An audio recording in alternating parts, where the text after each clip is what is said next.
or just StreamYard? How do we monitor comments? You'll see them. So we're what's up, everybody?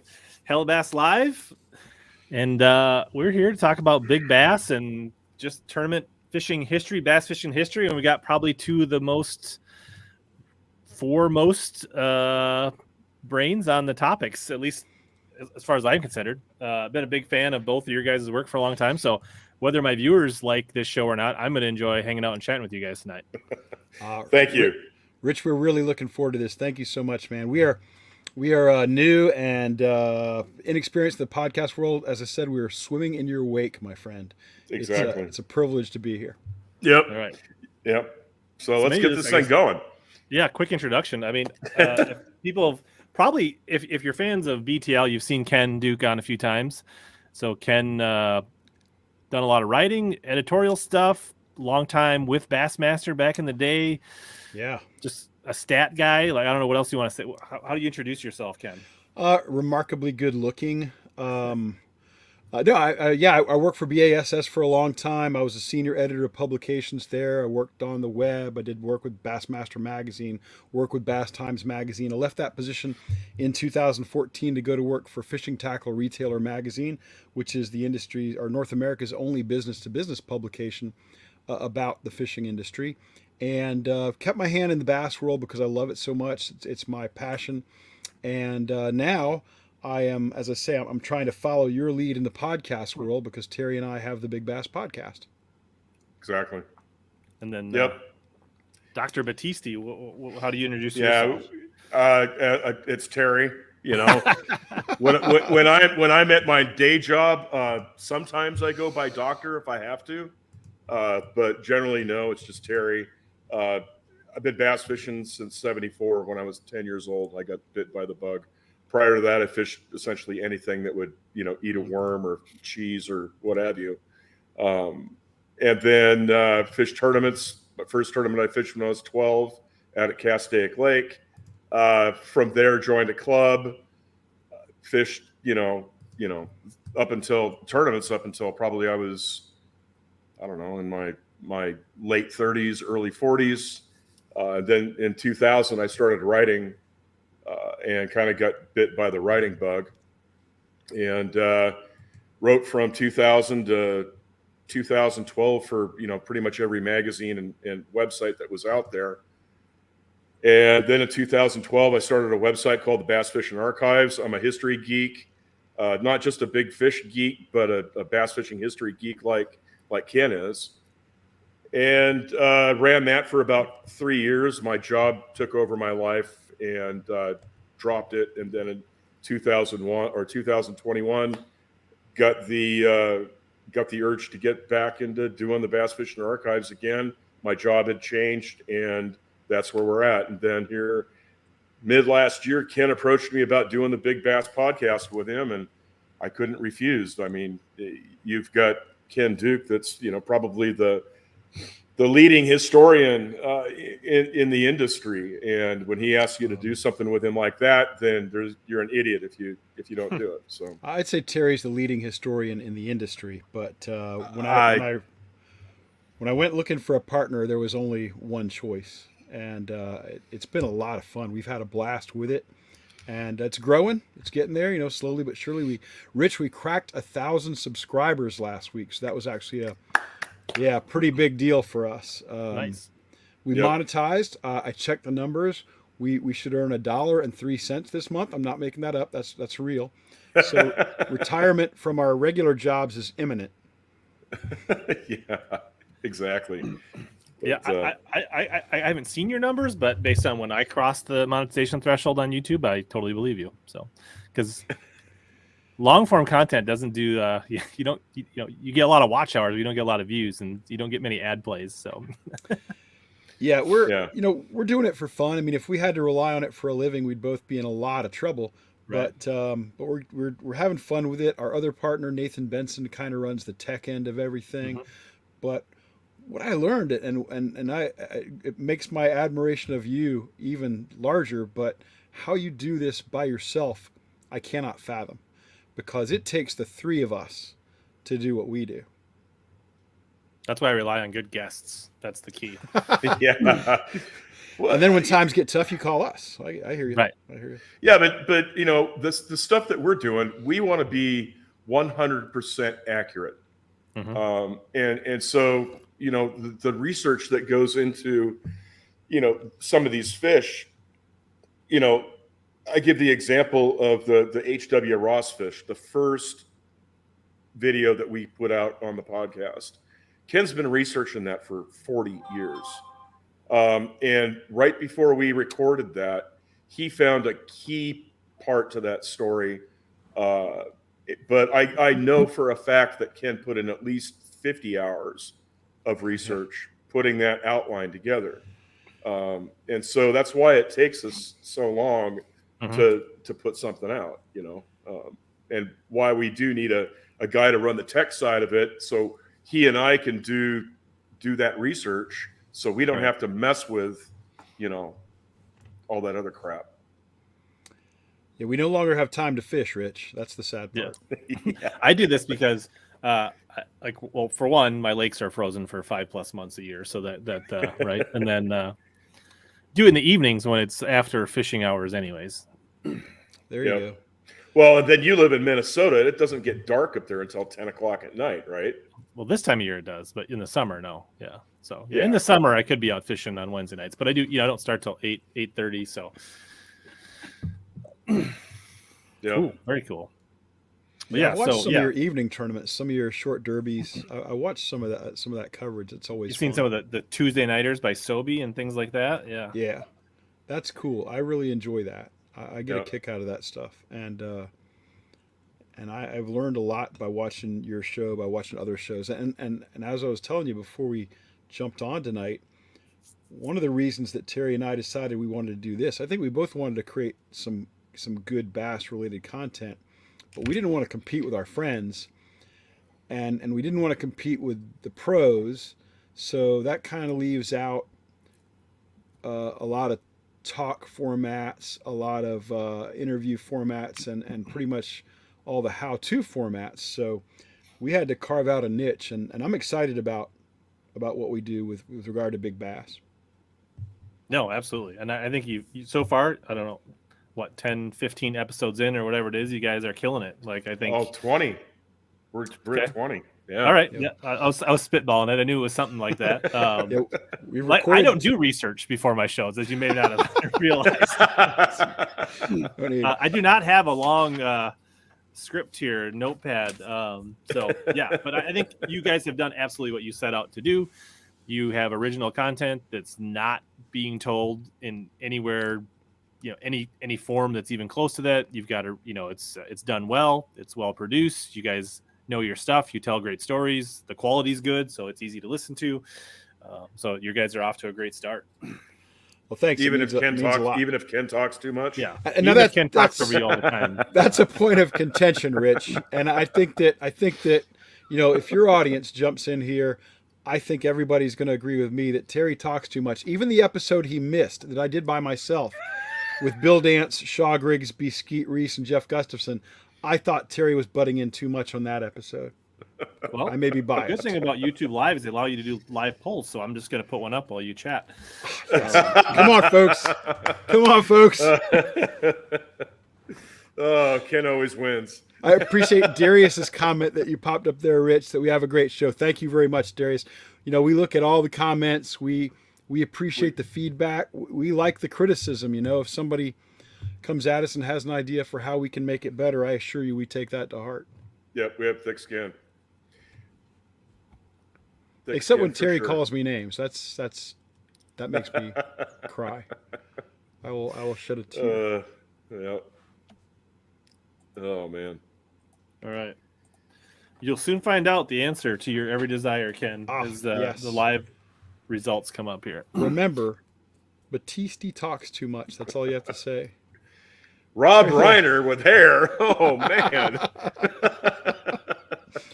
Michael, I had not seen that resemblance before. Do I have that physique? Right. I mean, holy crap. You know, there are some heads that are perfect, like this one, and others that are covered with hair. So, you know, you got that. Oh yeah. Oh man, thank you, Ken. Yeah, we appreciate that, Mr. Knutson. Yeah, we've been really privileged because Brown bait. we've Cool. been Thanks, able to bud. be the guests on HellaBass and the guests on other shows too, and that kind of support means a lot. We see a spike in our subscribers, Rich, and we know it's gonna we'll get another boost from being able to join you on this show. That helps a great deal. Definitely. Was it the Brown Bait Company? That young man is very impressive. I know he's been watching us since the beginning, and we appreciate the support. And We're commenting.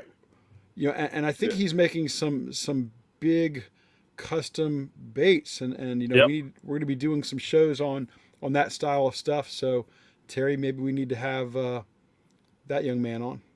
Sure. Yeah. I mean, we're going to do some stuff. So probably a lot of you people watching tonight know that I grew up during the beginning of the big bait craze in the mid 80s. I was down there when Alan Cole was carving crap and John Silks was making the Z plug. He still is. Mike Shaw, and well, there's an AC plug right there. No, Terry, it's not an AC plug. It's an AC plug signed by Alan Cole. Rich, he gets this stuff wrong. He misses the important details. Geez. Have you Signed ever thrown by it? Alan Cole? I've actually used those things. That thing's never seen the water. Okay. Of course not. What are you drunk? Not yet. And I ran out of freaking scotch. Damn it! I thought I had another bottle. Anyway, I'm not planning to take a bathroom break on the show tonight, Rich, but I may have to go get a bottle of bourbon for the show. There you go. yeah. I don't have any. I don't have an AC call, but I do have a WEC crankbait signed by Kevin Short, which is kind of cool. That is cool. Oh, So I got one like that, but it's signed by Kevin Short, which is not Ed Chambers, but I wonder where Batisti got that. I stole it from Ken Duke's stash. And we're 1,000 miles away from each other, so we're still too close.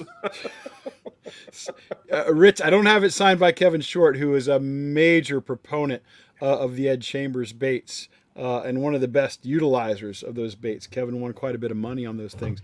But I did know Ed, and one of the last times I got to see him was in 2015, and I stopped by his house and toured the little workshops he had behind his house there.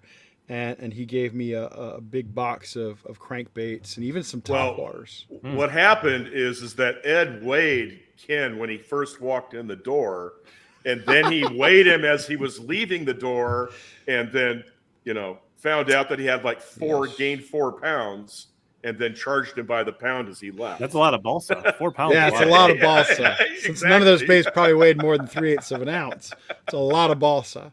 But no, he was a wonderful man, very generous, very genuine, and I think the greatest impact on soft plastic baits of anybody in the history of soft plastics. Well, now you know, Frank. Yep. Frank, Come I'm on, sorry, man. Join in on the fun, Frank. Frank is from Canada, so news travels slow, as you get up there. So It's got to break through all the ice. Frank, don't forget to vote. Terry Batisti talks too much. Don't forget. it feels like Ken's lobbying is working so far. Yeah, Rich, the sad truth is not the lobbying; it's just the obvious factuality of what I'm saying here. Yep. So anyway, back to thank you, David. Appreciate it. to big baits. We're going to have people on that were there at the beginning of that big baits craze. And interviewing them, possibly Mickey Ellis, possibly my best friend Scott Whitmer, who makes the triple trout. We want to get Jerry Rago on. Rago's a good friend of mine. Were there people were throwing big baits before, like Oliver and Ben and those guys? It started, when it started in 85, 86. And it's actually a pretty cool story about how the whole thing started. On the soft bait side, it started with guys specifically targeting the big fish at Castaic and Casitas. But the wood bait thing really started when the striper guys started catching incidental bass fishing. Well, Ken's gonna, he's gonna pull off a freaking pikey minnow or something like that and say that's when it started. I'm not gonna get a pikey minnow. You mentioned something about something, because I don't disagree with you about the hard bait stuff. I don't disagree. There were some big hard baits back in the day. I mean, this is the creek chub pikey minnow, and I think this thing is only about 4.5 inches long. But it's a pretty good sized bait by today's standards. And this was creek chub's biggest seller back in the 20s and 30s. This was a monster for them. What I was going to say, where I was going to take exception to you, Terry, and you're going to back up and agree with me here, is that the big soft plastic stuff started That's here. a worm. It's a worm. Oh, you're talking about soft plastic swim baits. Correct. Okay, well, you just said soft plastics. Okay, And the I will DeLong apologize. Stuff. And the DeLong stuff. Oh yeah, if you're talking just plain old plastics, it started, back in the late 60s, early 70s with all that crap. People were essentially taking retreads from tires and using them for baits. But the plastic swim bait thing started with the Worm King dinosaur, and that was a 12-inch swim bait made for the ocean. We were catching calico bass on them, yellowtail, barracuda, that type of stuff. And I vividly remember it. A guy I used to work in a tackle store, and you'd go to Casitas on a Thursday, the day that they would plant the trout, and the stock truck would back down on the ramp, and all of a sudden, now mind you could see 35 feet deep in Casitas. You could read beer cans on the bottom in 35 feet at that lake. That's how clear it was. And the stocking truck would back down on the ramp, it would drop the chute, and you'd see these dark images start to float towards the surface. They'd release the water from the truck, and you've got all these dazed, trout that are drugged up from the transfer, and they hit the water, and it was like a yellowtail boil, just 10 pounders, 8 pounders, 15 pounders going nuts. And Tom, my buddy Tom, was there for that day for that. And he comes back to the shop at about, 3 o'clock in the afternoon, just pissed off, doesn't say a word coming in. Tom, what's going on? He goes over, we had not beer cans, excuse me. We had like big bean cans that we had plastics in. Old school tackle store. And so we had the big Worm Kings in cans, and we had the lead heads in cans. He picks up 4 or 5 Worm King dinosaurs, they're that big, and 3 or 4 half-ounce heads to go with them, with it was like a 12-aught Siwash jig hook on it. And he says, I'm tired of watching this shit. I'm going to make him eat this thing. He went back up to Casitas, and at 10 o'clock in the morning, the next morning, he pulls up to the front of the store and brings in a 10-pound bass. That's the first fish. That was in about 1985. That was the first fish that I ever know that was caught on a soft plastic swim bait. That I would consider a swim bait. But that was off limits, right? Like, people couldn't fish. Oh, you could fish in the marina. No, when they were actively releasing the trout, though. Oh yeah, absolutely. Oh wow. Yeah, absolutely. Now, sometimes they probably stock the trout on days when that particular lake was closed, but sure. Well, no, Casitas was open 7 days a week. Okay. Castaic, it was only the San Diego lakes that were open anywhere from 3 to 4 days a week. They always, so that was San Diego City Lakes that had that schedule. And it was because they didn't have enough people to run the boat launch and the boat rentals and all that stuff. And so they would, do a round robin, through, maybe 2 or 3 lakes on the days that they were open. But the lakes, other than that, they're open 365. In fact, I fished Casitas many times on Thanksgiving Day and Christmas Day. So you could literally be down there in the rental. Was that a public lake or is that a rental boat lake? Like Casitas? Yeah.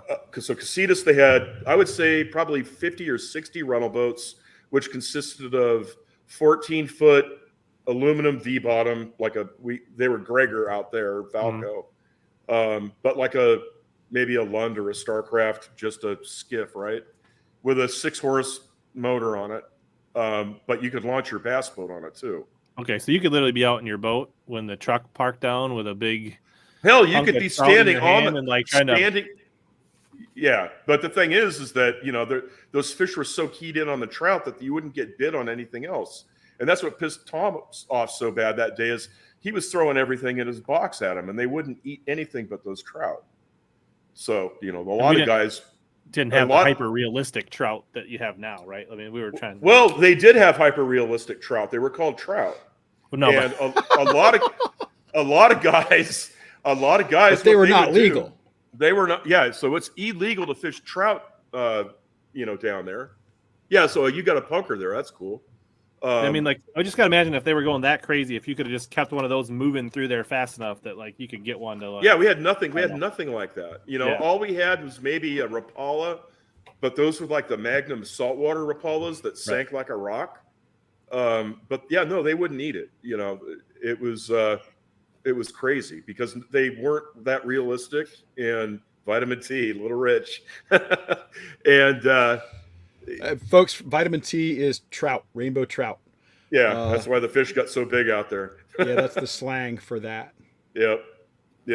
But we used to call them candy bars. But yeah, you could throw anything in the book at them, and they just wouldn't eat it. So a lot of guys, starting in the early 70s, they were actually using live trout as bait. A lot of those big fish that you see caught were caught on live trout, unfortunately. Every fish down there, until the swim bait took off, every big fish down there was, scrutinized big time. Mm-hmm. I mean, I know tons of 15 plus pounders that were caught on live trout. Yeah, there was you guys. What's the gentleman you just had on? Jim Brown. Jim Brown. Yeah. You guys kind of got into that the first time you had him on, talking about all the people that were the trout chuckers. Yeah. Yep. And Jim was the manager of the San Diego City Lakes for many years, beginning in the 1970s and right into the early 2000s, and he's still involved with that operation on a strictly volunteer basis now that he's 76 years old and in retirement.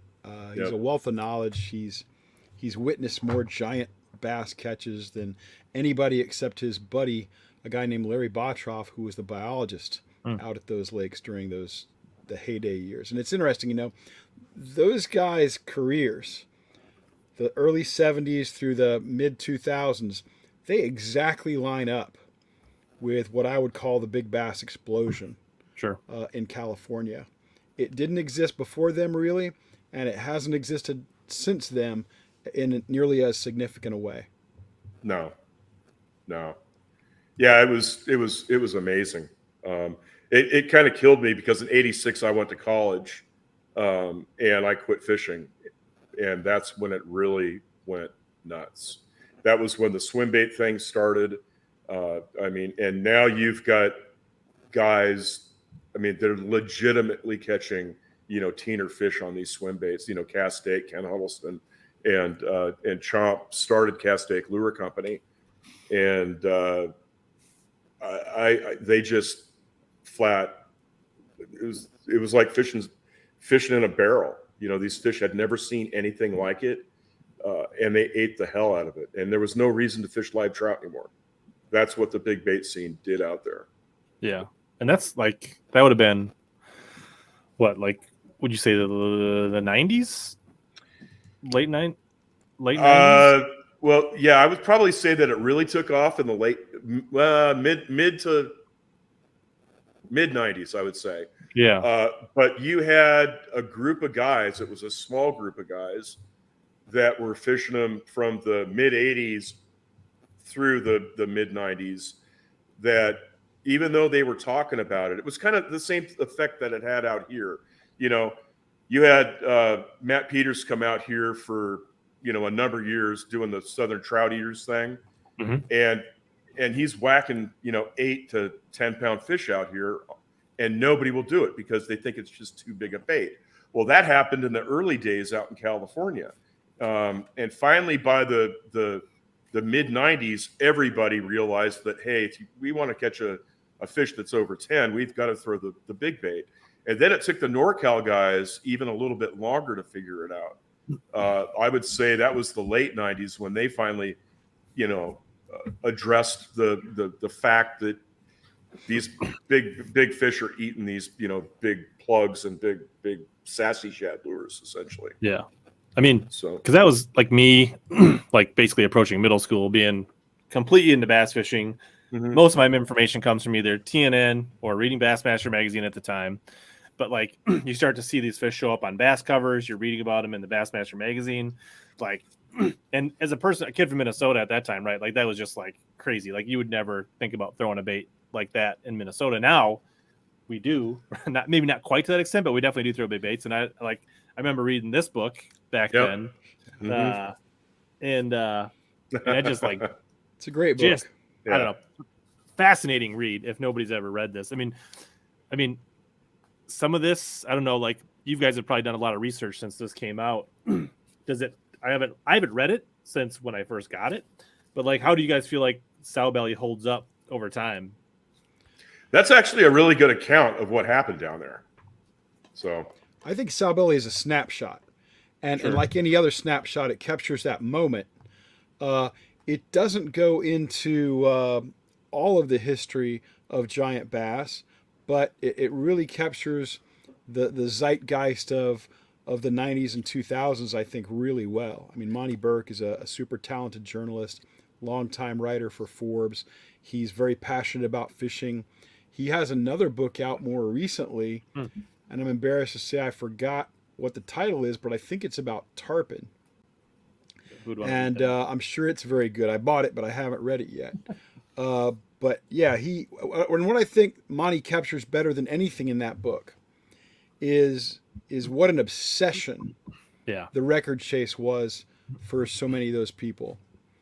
And I think that sometimes we forget about what a small group that really was, what a microcosm of the bass world that was. But maybe it was the most interesting part of the bass world for 15 years or so. Yeah. Yeah, it really captured what the hell, because Monty traveled. So the guy's name that got Rago and Long and Krupe and all those guys together, and they actually formed this team, the BSYOB, or it stands for Bitch Slap in Your Own Backyard. And what they essentially did is they would go to other states with Monty Birch following them. Monty Burke. Excuse me, Monty Burke. And they would go and catch a 10-pounder in Utah. They would go catch a 10-pounder in Oregon. They'd go catch a 10-pounder in Arizona. And it was all about, the big bait thing. And it was pretty crazy. I actually went fishing with Greg. So I've known Greg since I was probably 10 years old. We actually took fly tying together at the Long Beach Casting Club at the same time. That's where we met. And so we've known each other. He actually moved to Japan, opened a tackle shop in Japan in Nagoya, and became relatively famous over there because he was the guy that brought big swim baits to Japan. I was actually selling plastics to him. My buddy Scott Whitmer was selling the triple trout. In fact, the triple trout was initially sold in Japan 3 or 4 years before any of them ever got to be sold in the States. Wow. Same with the Nizuma rat. That's why it's called the Nizuma rat, because it was marketed in Japan. And anyway, I fished with them on a lake called Pineview in Utah.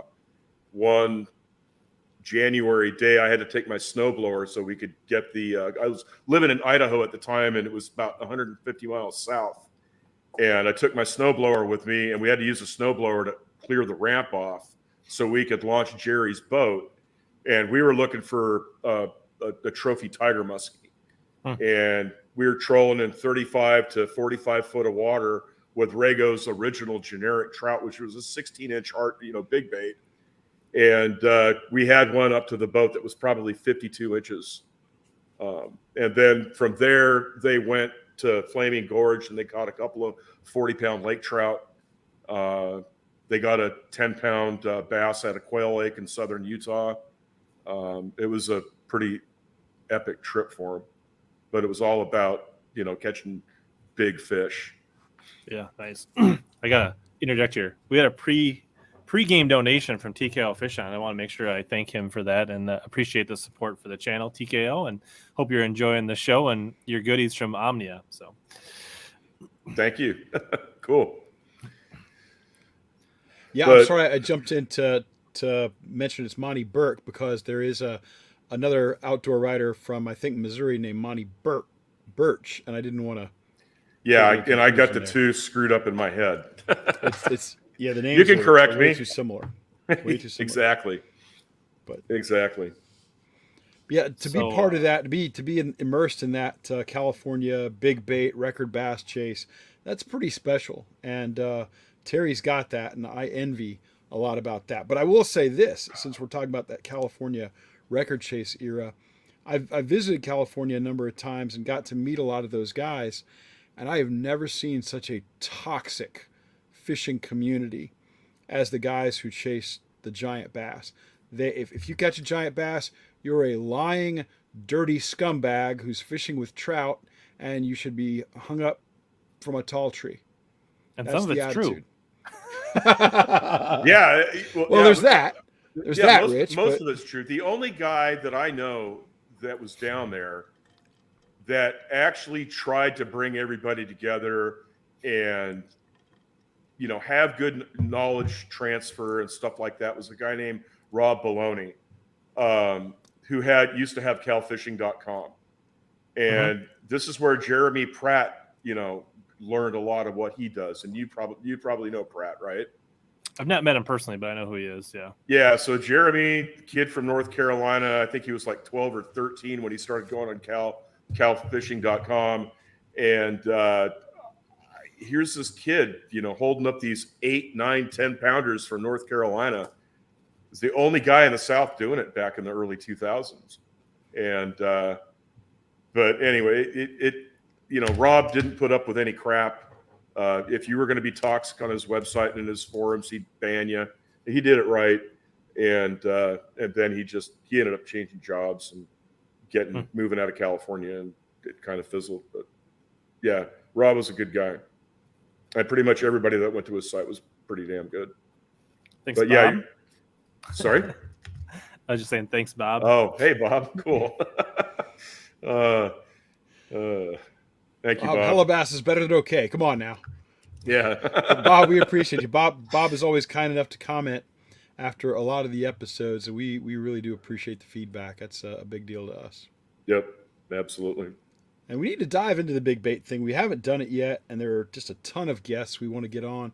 Rich, I noticed that one of your viewers asked if we would be trying to get Mike Gilbert. I know Mike only a little bit.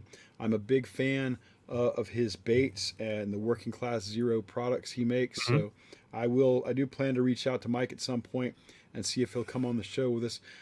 He does some really, really cool stuff, kind of just on the philosophy and of big bait fishing that I think nobody else is really touching on. So if you haven't had Mike Gilbert on HellaBass, I think he'd be a great one for you. Yeah. That'd be cool. So speaking of ideas, how long is your idea list for shows right now? I feel like you've got a Google Doc or a spreadsheet with how many ideas you got? Don't ask that question, Rich. I'll tell you what. Even before Terry got involved, I had a spreadsheet, and it was what was it, Terry? Maybe 300 and some ideas at that point, and then you added a bunch. Yeah. So it's I started going down Ken's list. I thought he sends me a spreadsheet. I'm thinking, he's going to have maybe 50 ideas on here.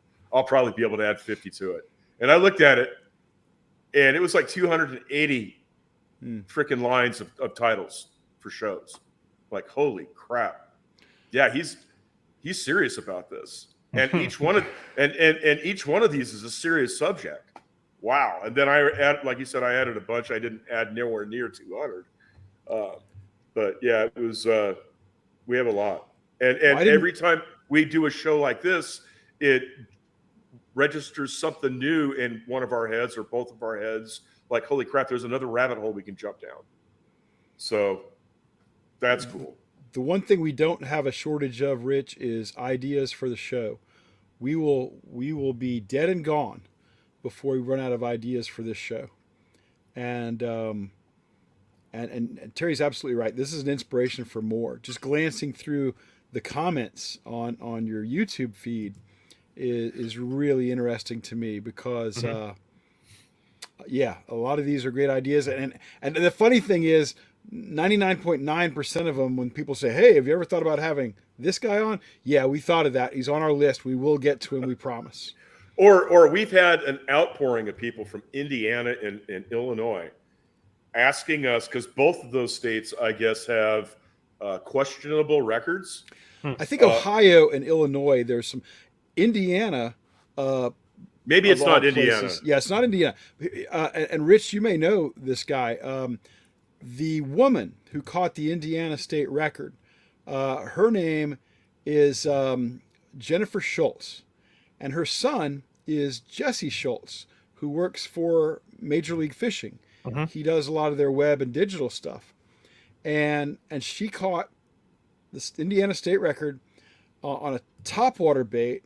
I want to say like a Pop R in May of 1991. The fish weighed 1412. How about that? It's a good one. Totally legit. Obviously, a long time before Jesse was born, but but yeah, we want to have Jennifer Schultz on our show one day too. Speaking of which, that fish, I was just talking to Danny Blanford about 2 hours ago. He is good friends with her, and that fish was skin mounted. And he said, now you want to get DNA samples to see if it's a Florida bass. You're damn right. And he said that he will do what he can to get a DNA sample for us, and we'll ship it to Steve Barden and see what Steve can pull out of it. Yeah, Rich, that's actually been one of the most the coolest, most fun things about this is Terry and I know a lot of people in the industry, and some of them are just as diseased about the sport as we are. Right. And we have had some of our scientist buddies say, "Hey, if you can get a scale sample from the Massachusetts bass from 1975, we'll do a DNA test on it and let you know if it's got any Florida genetics." I'm thinking, man, this is we're hoping we'll kind of make some history, or at least illuminate some history on the sport, and that's going to be a lot of fun. Yep. Yeah, absolutely. I mean, how could something controversial come out of Illinois? Like, that just seems so. I mean, everything's on the up and up in Illinois and Chicago. Like, I mean, oh, that's right. There's no political shadiness. Everything is cool. Exactly. But that kind of goes back to what I was mentioning earlier. In that California record chase and how toxic that whole community and environment was. I wrote one time, and I believe to this day, that the quickest way to be called a liar is to catch a bigger bass than your buddy. Yep. Yeah. And what a shame that is, Yeah, and I think that's the one thing that Sowbelly did, right, is captured the obsession. And I think some of the characters later on, you found out things down the road, how deep that obsession went. Yeah. We can think of one big one right off the top of all of our heads right now. Well, and somebody in the YouTube chats mentioned Mike Long, and I worked with Mike Long, and I did a number of stories with Mike Long before the SD Fish thing exploded a few years ago, and we would love to have Mike come on our show and talk about his side of it and explain what his thinking was. I am still in touch with Mike Long. I always enjoyed working with Mike. I don't know the extent of. I've certainly read all the SD Fish stuff and all that, and we'd really like to take a deeper dive into that whole situation and get the other side of that story, and we hope to. Yeah, so I had a column in Bass West Magazine for 8 years called "The Hunt for Giant Bass," and that column was designed for Mike Long, and I don't know how many columns I did with him, probably 20. And I slept at his house. I went fishing with him on Lake Jennings when it was closed. when I defended him until the end, until July of 2019 when I saw that video. It's like I feel like an idiot. It was it sucked, but yeah, we would love to have him on and hear his side of the story. I still have a champion XP, or not XP, champion Dobbins 795 Mike Long swimbait rod. Hold on to it. It might be worth some money someday. Yeah, I've got some of that kind of stuff too, Rich. And another one of your fans on YouTube asked about a Doug Hannon show. Sure. And yeah, we'd love to do a show about Doug. I knew Doug a little bit. Always enjoyed hanging out with Doug. Fascinating guy. One of the great thinkers of the sport. You know, not a guy with a lot of people call him, you know, the bass professor and everything, but you know, his undergraduate degree was in philosophy. He was not a biologist. He was just a really passionate angler who actually understood science. Yeah, he understood the scientific method. You know, I mean, he did everything right. You know, and when he spoke, you could pretty much use it as gospel. You know, he was a hell of a guy. Died at what, 59, right? I mean, he wasn't 60 years old. He was a young man and very unfortunate. And I enjoyed my time. I got to visit and hang out with Doug. And somebody had asked me recently about the bounties on the world record. And there was an $8 million bounty on the World Record Largemouth Bass for a while in the early 2000s from an organization called the Big Bass Record Club. And it was run out of Tampa. I live in Orlando, not far away, but I was living in Georgia at the time. But anyway, I was on the board of governors of that organization along with Doug and some other folks. And that was an interesting time and an interesting idea on how to help drive the chase for the world record. So what was Hannon's idea? I mean, what did he think of this Big Bass Record Club?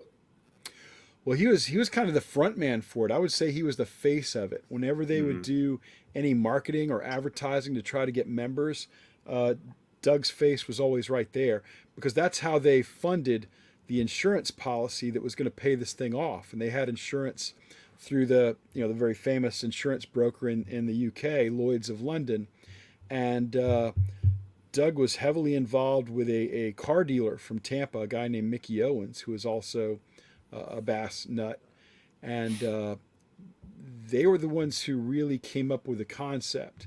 And they were interested in working with people in the media and people who also shared their passion for big fish and the history of it all. And that's how they got in touch with me. So, like I said, it was a cool time. And I remember meeting those guys for breakfasts or dinners at events and stuff and just sort of brainstorming about how we were going to drive it and what content we were going to build around it. But unfortunately, they could not generate enough memberships to keep it going. I forget what a membership costs, like 18 or 20 bucks. But you couldn't win the bounty unless you were a member and caught the fish. So that was what was driving it. And they were also had awards for people who caught state records and things like that because they realized that a guy in, New Hampshire is not going to join on a chance to catch a world record there. So they had to diversify and spread it out geographically. But it was a cool organization. On some level, I wish there was still something like that out there because I think the chase for the record has slowed, if not to an absolute halt, at least to a crawl. And I think something like that might jumpstart it. I think it would. Yeah, I'm with you, Ken. I think the excitement of trying to catch the world record has gone. It's gone.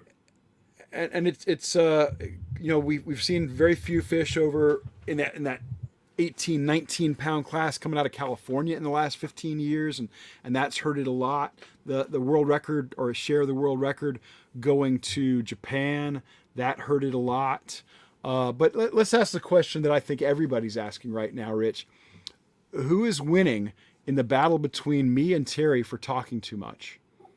It's interestingly enough, since you stopped lobbying, the poll has swayed back the other way. It's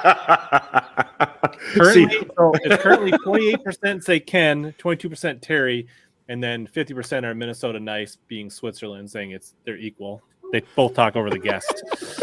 They both talk over the guest. Ouch. Ouch. Well, I guess if we can't handle the truth of HellaBass, we don't deserve to be here. So I will accept the verdict of the people. It's with 58 votes. I mean, there's still 100. Half the audience has not voted yet. So that's a lot of votes, though. That's a lot of votes. I'm going to hang in there to the end and keep lobbying. So I guess with the show title, and we're kind of talking about this, where do you guys feel? Because you guys have obviously studied this more and spent more research doing different topics for your show. I guess kind of a two-part question. First, where do you think like the top 3 most probable places that the world record could come from? And then I guess follow up, do you think it's actually going to happen? But before we say whether you think it's going to happen or not, where do you think the best chances are? Terry, you want to go first? Yeah. You want me to go first? You can go first. I'm going to pick 3 fairly obvious places. I'm going to leave one off that might piss a lot of people off. I'm going to say, in no particular order, California, Florida, and Japan. And I think California still has a shot because I think there are still some places where people are stocking trout. And as long as you're stocking rainbow trout, you've got a fighting chance. If you have the genetics, you have the trout, and you have the time, I think California can still produce a record. I did a story for a magazine a few years ago about chasing the biggest bass in California. And I talked to a few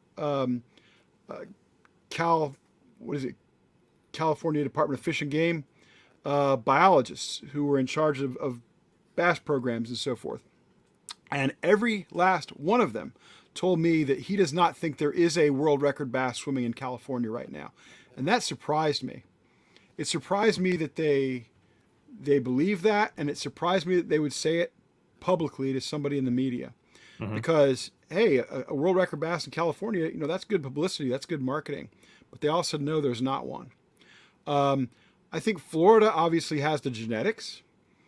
What Florida tends to lack is the time. Because it's warm here all the time, these fish don't live as long as they might in some of the 2-story fisheries in California or other places. So that's a challenge. But there have been legit 20-pound fish caught in Florida in the past, and Terry and I both believe there was a legit 23-pounder caught in 1884. So I think it could happen here. Probably on an extremely remote or private lake in Florida somewhere. And my third pick was Japan, Lake Biwa or Ikehara or one of those places that has already produced fish over 18 and 19 pounds. And of course, Biwa produced the current and I think most legitimate world record in 2009. So I think those places can do it. I don't think Texas can do it. Texas has been talking a big game for 30 years now, and they have not gotten 1 ounce closer to their own state record, much less a world record. Let's face it, folks, ShareLunker is mostly a marketing ploy, and only secondarily a biology play, although it has gotten better in recent years, and they are using the eggs and so forth and putting them in the various reservoirs where they're trying to grow it. But Texas has a lot of the same problems that Florida has with regard to weather. And there are not a lot of trout waters in Texas, not a lot of vitamin T swimming around in Texas to help those fish get over the hump from, say, 18 and change into the 20s. So I'm gonna say California, Florida, Japan. All right. And I'm going to agree with Ken 66% of the time. And if it wasn't for talking to Barden recently, I would have only had 2, and that would have been Japan and California. I think that the biologists that Ken talked to in California were posing as proponents of bass. There is no such thing anymore in California of a biologist in California that is a proponent of bass. The only one that ever existed was Larry Bottroff and Orville Ball. What about Mike Limbeck? Well, okay, you're talking the San Diego City Lakes guys, and I will definitely agree with that. But anybody else, I mean, so we had 2 biologists in all of California. That's a state that's what, 600 miles, 800 miles tall, and we had 2 of them. And one of them was full time in San Diego, and the other guy got to roam the other, 700 miles. They didn't care about warm water fisheries at all. All they cared about was stocked trout, because they sold a thing called a trout stamp, and that's where they get all their money. So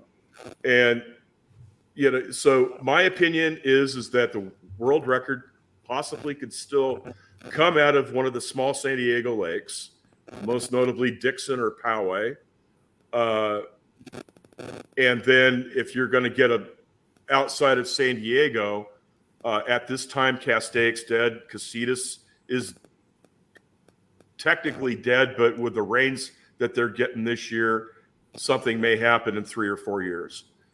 But now you're talking about lakes in Northern California that have produced, fish up to and over 19 pounds that nobody is talking about now. These were lakes like Spring Lake, that supposedly Duclos got his 24 out of. There's been reports of other 20-pound fish come out of there, not including Leah Trues. Yeah, most of them are beyond shady. Whatever is darker than shady. Exactly. You've got Los Banos.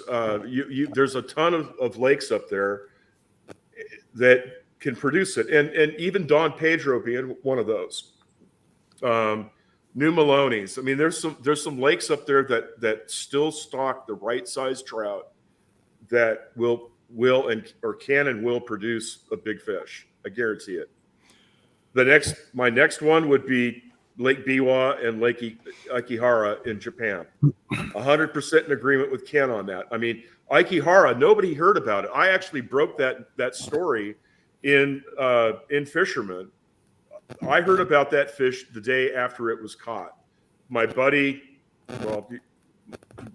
Greg Vela, the guy that is in Japan, actually sent me the pictures of that fish literally hours after it was caught. And then I pitched it in Fisherman and got it in the next issue that was coming out.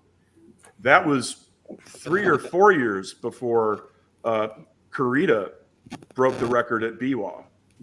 And actually the waters from Aikihara feed Biwa, from the way I understand it. And they have trout. They have a native trout in that lake, and plus they have the ayu. And both of those are soft rayed fish that are easy prey for a big bass. So my last, which, a month ago, I would not have chosen Texas. But I feel after talking to Barden and looking at the lake, that O.H. Ivy is the only lake in Texas that I feel could possibly produce a world record fish.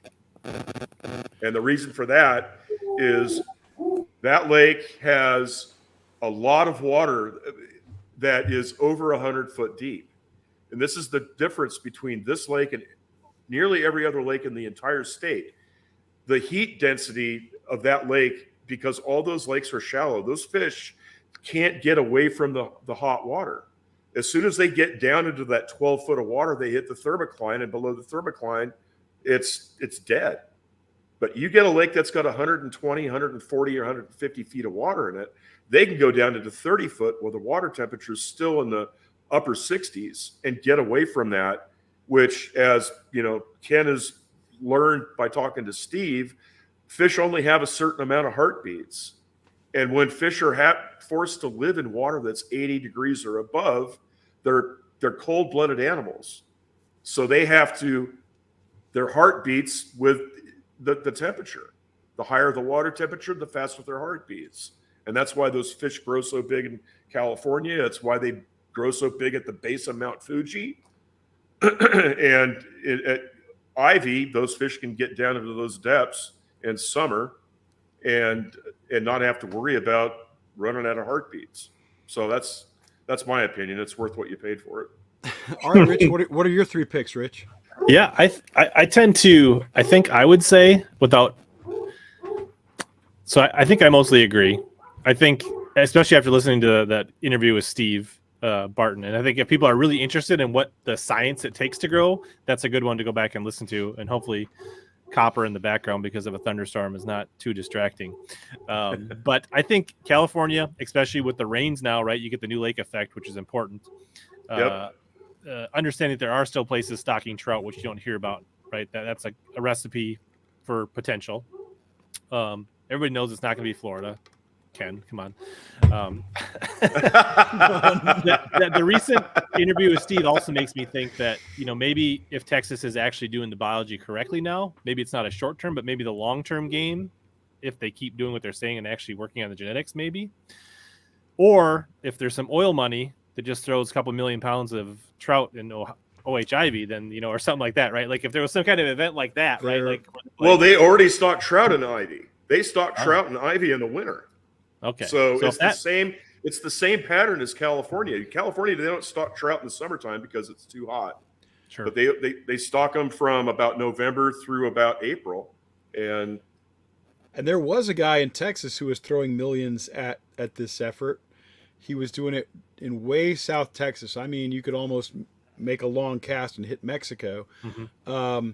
And he was a doctor or a dentist. He had a ton of money. He had a ranch he called La Perla. And I got to fish out there once for a few days. And his stated goal was to raise the world record. He never got close. Too hot, too shallow. Probably all of the above. Yeah, probably all of the above. I mean, certainly he had the money to buy the genetics. Yeah. Which means to steal my children from the state of Florida. But but that's the thing that chaps his ass the most is that, we had to take Florida fish and give them a proper home so they could spread their fins and grow. One day you carpetbaggers may raise a world record in California, but it'll be with our fish. Oh, no one's disputing that. I leave it at that. The one thing we know about the next world record is it will be Micropterus salmoides floridanus. Yeah. I rest my case. So I think Japan, right? That's interesting. Obviously, well, in my opinion, the current world record bass is from Japan. I truly believe that it was bigger than Hallelujah. What was technically, right? Because of a tiebreaker rule, it's not. It's a tie, but it was bigger by an ounce or an ounce and a half. 0.97 ounces. Yeah, and the fact is, I just don't really believe, God rest his soul, George Perry's bass was actually quite that big. So, amen, brother. Amen. You God are singing our song. You are singing our song. We're going to be doing the George Perry story here, probably around the anniversary of his catch, which will be like a 37-part miniseries, right? I'm trying to convince Terry that we need 17 No, I'm kidding. I think we probably need we need 4 or maybe 5 episodes on Perry. What is the current world record? If you're talking largemouth bass, the current world record is 22 pounds, 4.97 ounces by Manabu Kurita from 2009 Lake Biwa in Japan, but it's tied with a 22-pound, 4-ounce fish allegedly caught by George Perry on June 2nd, 1932 from Lake Montgomery in Telfair County, Georgia. It was a Thursday, if you're interested. And of course, the reason, and Rich was alluding to it earlier, the reason the 22.4 by Perry is tied with the 22.4.97 by Kurita is because of the IGFA rule saying that for any record fish below 25 pounds, you have to break the record by at least 2 ounces. So that's it. But, so I guess one other place that comes to mind is like South Africa. What are you guys' thoughts on that? Because it seems like there's some freakishly big teener fish coming out of that South Africa area. In my opinion, so they had some 18s fish in the 16 to 18 pound class that came out of there in the late 70s, early 80s time frame, and then we kind of heard nothing about it. And now I've seen bass tournaments down there where it doesn't take hardly anything it's like a 2-pound average or a 3-pound average. I don't think it's going to happen. Yeah, I tend to think of any record bass chase as a pyramid. For somebody to catch the world record up at the top of the pyramid at 20 some 23 pounds, let's say, there have to be a lot of fish in that 18 to 20 pound category caught, and then a bunch of fish in that 15 to 18 pound, and then a bunch more in the 12 to 15. So if you don't have the pyramid working for you, I don't think you're going to get there. I'm also, and I don't know this, but I'm guessing that in South Africa, where they have more than their share of challenges, perhaps, there may be commercial fishing going on out there and things like that that are really not conducive to producing great sport fishing. Yep. And that's essentially what happened to Cuba. Treasure Lake, Zaza, Hanabania. Yep. Yeah, Brownback. I mean, thank you. Yeah, yep. Cuba. What about Cuba? and of course, not many U.S. citizens have been able to get to Cuba in a long time. And the last groups that have been there have not reported great fishing. The biggest fish they've caught have been 9, 10, 11, and they've been emaciated. Yep. Really skinny, not healthy looking. And that's because they allow netting. And the economy in Cuba is not strong. And so you've got a lot of people out there fishing commercially. And if they catch a good-sized bass, that thing is going to be processed and eaten. It's not going to be... Which all record bass should be eaten, right? Amen. Yes, fried. Hush puppies, maybe some coleslaw, sweet tea, of course. Sorry, guys. It's a totally a Southern meal. You wouldn't get it. Oh, geez. Yeah, so I guess so Italy, Spain have Mediterranean climates. Like you don't hear much about giant bass, but they clearly have bass there. So I've fished Italy 4 or 5 times, and the biggest fish I've caught out of Italy is 4 pounds, and the biggest fish I've seen caught out of Italy is 5 pounds. There is a lake in just north of Rome called Bolsena. And they get, 25-pound limits out of there. It's a flipper's dream, but that's about it. Now, I've done a lot of fishing up towards Venice, Garda Lake. They're just, small fish because there's a ton of netting. There's a ton of gill nets. You're constantly fighting gill nets out there. Rich, your fans are pointing out a great thing. The largemouth bass is the most widely distributed fish in the world. Mm-hmm. Brown trout is number 2 and a close number 2, but the largemouth bass is just about everywhere. And it's impressive how adaptive the fish is. But just because bass are almost everywhere, just because largemouths are almost everywhere, doesn't mean that the Florida subspecies is everywhere. And that's what it takes to get to that world caliber size. Yep. Yeah, cool. So I guess we talked a lot about the world record bass. I don't know if you do, Ken. Do you have any nuggets or any stories about Minnesota, Wisconsin, anything like that? I was thinking about that because I know that that's where you are, and I was glancing at some stuff, and one of the things that fascinates me when I'm looking at this stuff is the patterns that pop up, and one of the things I think is very cool about your upper Midwest region is that these state record fish are almost invariably caught out of very small water bodies.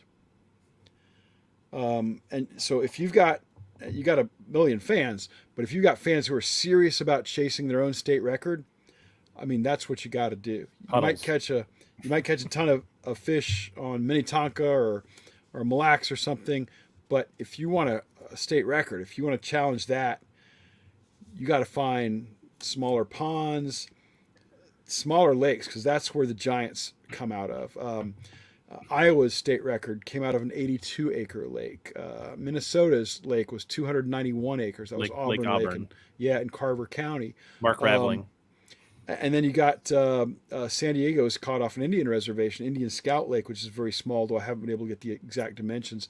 And then in Wisconsin, it was out of Lake Ripley in Jefferson County, and that's 420 acres. So the biggest of the lakes that's produced a state record in that upper Midwest region is 420 acres. So, yeah, focus on the smaller stuff. And it makes sense because some of those smaller lakes may have actually been stocked with a different grade of bass. and they're a lot more manageable, and they're a lot less. If they're managed well, they're a lot less likely to have something devastating happen to them, and they're a lot less likely to get remarkably heavy fishing pressure. Yeah, so that always helps. That's definitely true from what I've seen, and even just like your chances of catching a 6-pounder, which is a pretty remarkable fish where I live. Yep.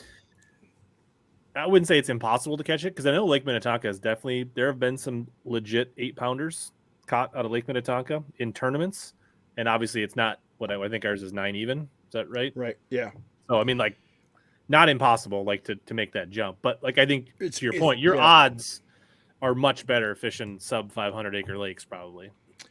Yeah, and of course, I think it takes a different mindset too. You know, you have to be like Terry was talking about the big bait guys who would go out there and heave a 10-inch trout imitation all day, and if they didn't get a bite all day, that's okay. They're going to go out the next day and do the same thing because they were committed to it. Not a lot of people have that resolve. I'm not sure I have that resolve, but that's what it takes too. You're going to have to be to catch that outlier. You're going to have to be an outlier of an angler, or, and this is what most people do to catch a state record, you're going to have to stumble on the fish. Because let's be honest, state records, world records, for the most part, are caught by people who just stumble upon them and get lucky. Yep. I would like to see more records fall to the guys who are out there heaving the big 10-inch wood plugs, because on some level I want to say they deserve it. They were targeting that fish. They had a purpose. They have a skill set, and they were serious about it.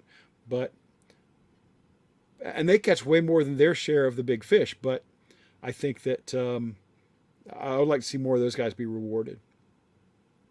So Little Rich, I think it will be possibly, most likely it will be caught on an artificial. The reason that I say that is that the cadre of anglers that have grown up through the late 90s, the early 2000s, the big bait chuckers, right? They are, I mean, you look at Oliver Nye's Big Bass Dreams, empire. You have kids that's all they've ever thrown is a big bait. They don't know how to throw a worm, I mean, and that's good for them. I mean, they're dedicated, and I think that we have this group of people in the United States and internationally that if they're out there and there's a big fish, a world record possibly, and they make that right cast like Ken was just saying, they're going to get it. I think live bait fishing, other than in maybe Florida, is looked down upon pretty much everywhere. I don't know many people in California anymore that throw bait. I mean, it used to be in the springtime at Casitas Castaic, you would have guys out there throwing crawdads. I mean, that's what Easley caught his 21 pounder on out of Casitas was a crawdad. And that's what Krupe caught most of his fish on. That's exactly. Cadota. Even guys like Bobby Sandberg, who might say they caught him on something else, actually caught him on crawdads. Yeah, I would add this fish on a bluegill. Karita fish was a bluegill, yeah. Right, and I agree with Terry that it'll be caught on an artificial probably, but I have a different opinion or a different attitude as to why. I think it's because the artificial guys so significantly outnumber the bait guys. Yeah. It's 99-1 or bigger. Yeah. Yep. Mm-hmm. I think that the record will be broken faster if everybody was out there throwing live bait. Trout. Well, if everybody, and Rich, as you know, in most states it's not legal to catch a game fish with another game fish, and that's why trout is prohibited in a lot of these places where that would be. And to Terry's point earlier about these people growing up and only fishing big baits, that's exactly the story of a guy like Mike Gilbert, who's got Working Class Zero and a bunch of fabulous lures. Mike only throws big baits. That's how he learned bass fishing. If you were to put a spinning rod in his hand and a drop shot, I think he would rather just go to the bank and go home. Yeah. He's not going to do that. That's not his idea of what fishing is. And more power to him. That's wonderful. That's very cool. But I think especially here in Florida, where where the golden shiner is king, I think if guys would fish live bait more, we'd see more records broken. And there's no disgrace in fishing live bait, in my opinion. So just is cheese live bait or artificial? It's a processed food product. I leave that to the California big bass expert on the program. Oh my God. Yeah, it was. And so I was literally fishing those lakes when that shit was happening. Excuse me.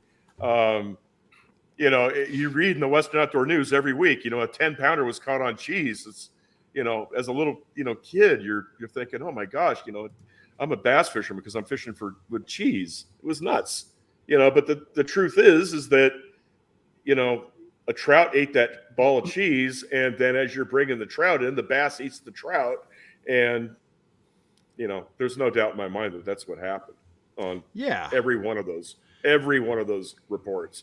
But you look in the papers, you know, I mean, we were doing that show about the Florida bass experiment. I think it was the one, I think it was called the Florida bass experiment, second or third podcast that we put out. When I'm doing the research for that, and I'm looking at the newspaper clippings, because every Thursday you had in the sports section, you had the fish report. Every week there was multiple fish, like 4 or 5 fish that were 8 to 12 pounds that were caught on cheese. But maybe not. I mean, think about the fuzzy dice, right? It looks like a cheese cube. Maybe we're missing out. Maybe. Yeah, or you know, maybe they molded the cheese and it looked like a trout or something. I don't know. I mean,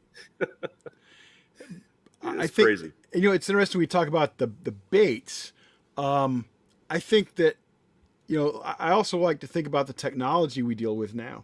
You know, if we had forward-facing sonar in the 80s and 90s, I think the world record would have been broken multiple times in California. Yeah, I agree with that.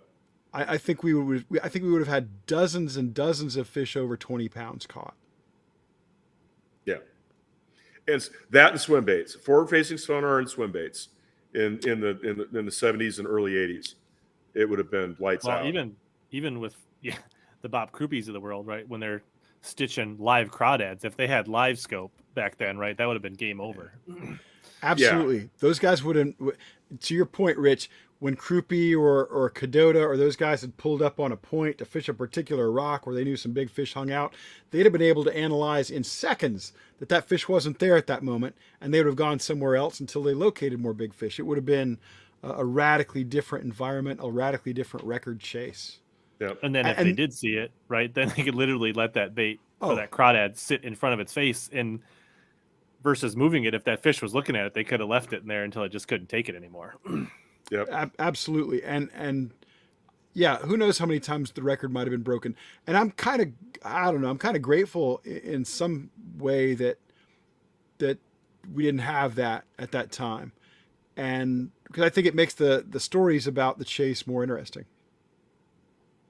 Yeah, you know, Ken said at one point in time here a few months back that he's glad that Weekly's version of Dottie didn't actually get submitted as a world record, because if it was 25.1 pounds and that was the record now, there would be zero interest in getting a fish bigger, because who the hell's going to get one bigger? Mm-hmm. That fish was huge. Yeah, of course, Terry's mentioning the fish known as Dottie, the one that was caught at least 3 times and weighing in 20 plus pounds, by Mike Long, by Jed Dickerson, and finally by Mac Weekly in 2006 when it weighed 25.1. And the only reason that's not the world record is he snagged the fish. And in California, if you snag the fish, it can't be submitted for state record consideration, so thereby it would be DQ'd from IGFA consideration. Yep. And yeah, that would have been out of reach. Oh, yeah. It would have let the wind out of everybody's sails. Yeah. There it is. That's Mike Wynn. Yeah, that Mike, exactly. Perfect, Rich. That's great. Way to point at that gill plate mark there. That's it. The guy who's holding the fish is a guy named Mike Wynn. He and his Mac Weekly. Mac Weekly caught it. That's Mike Wynn holding it. Oh, I thought that was Mac. No, that's Mike Wynn. Buddha. Okay. Is his nickname. and Mac Weekly is the one who caught it.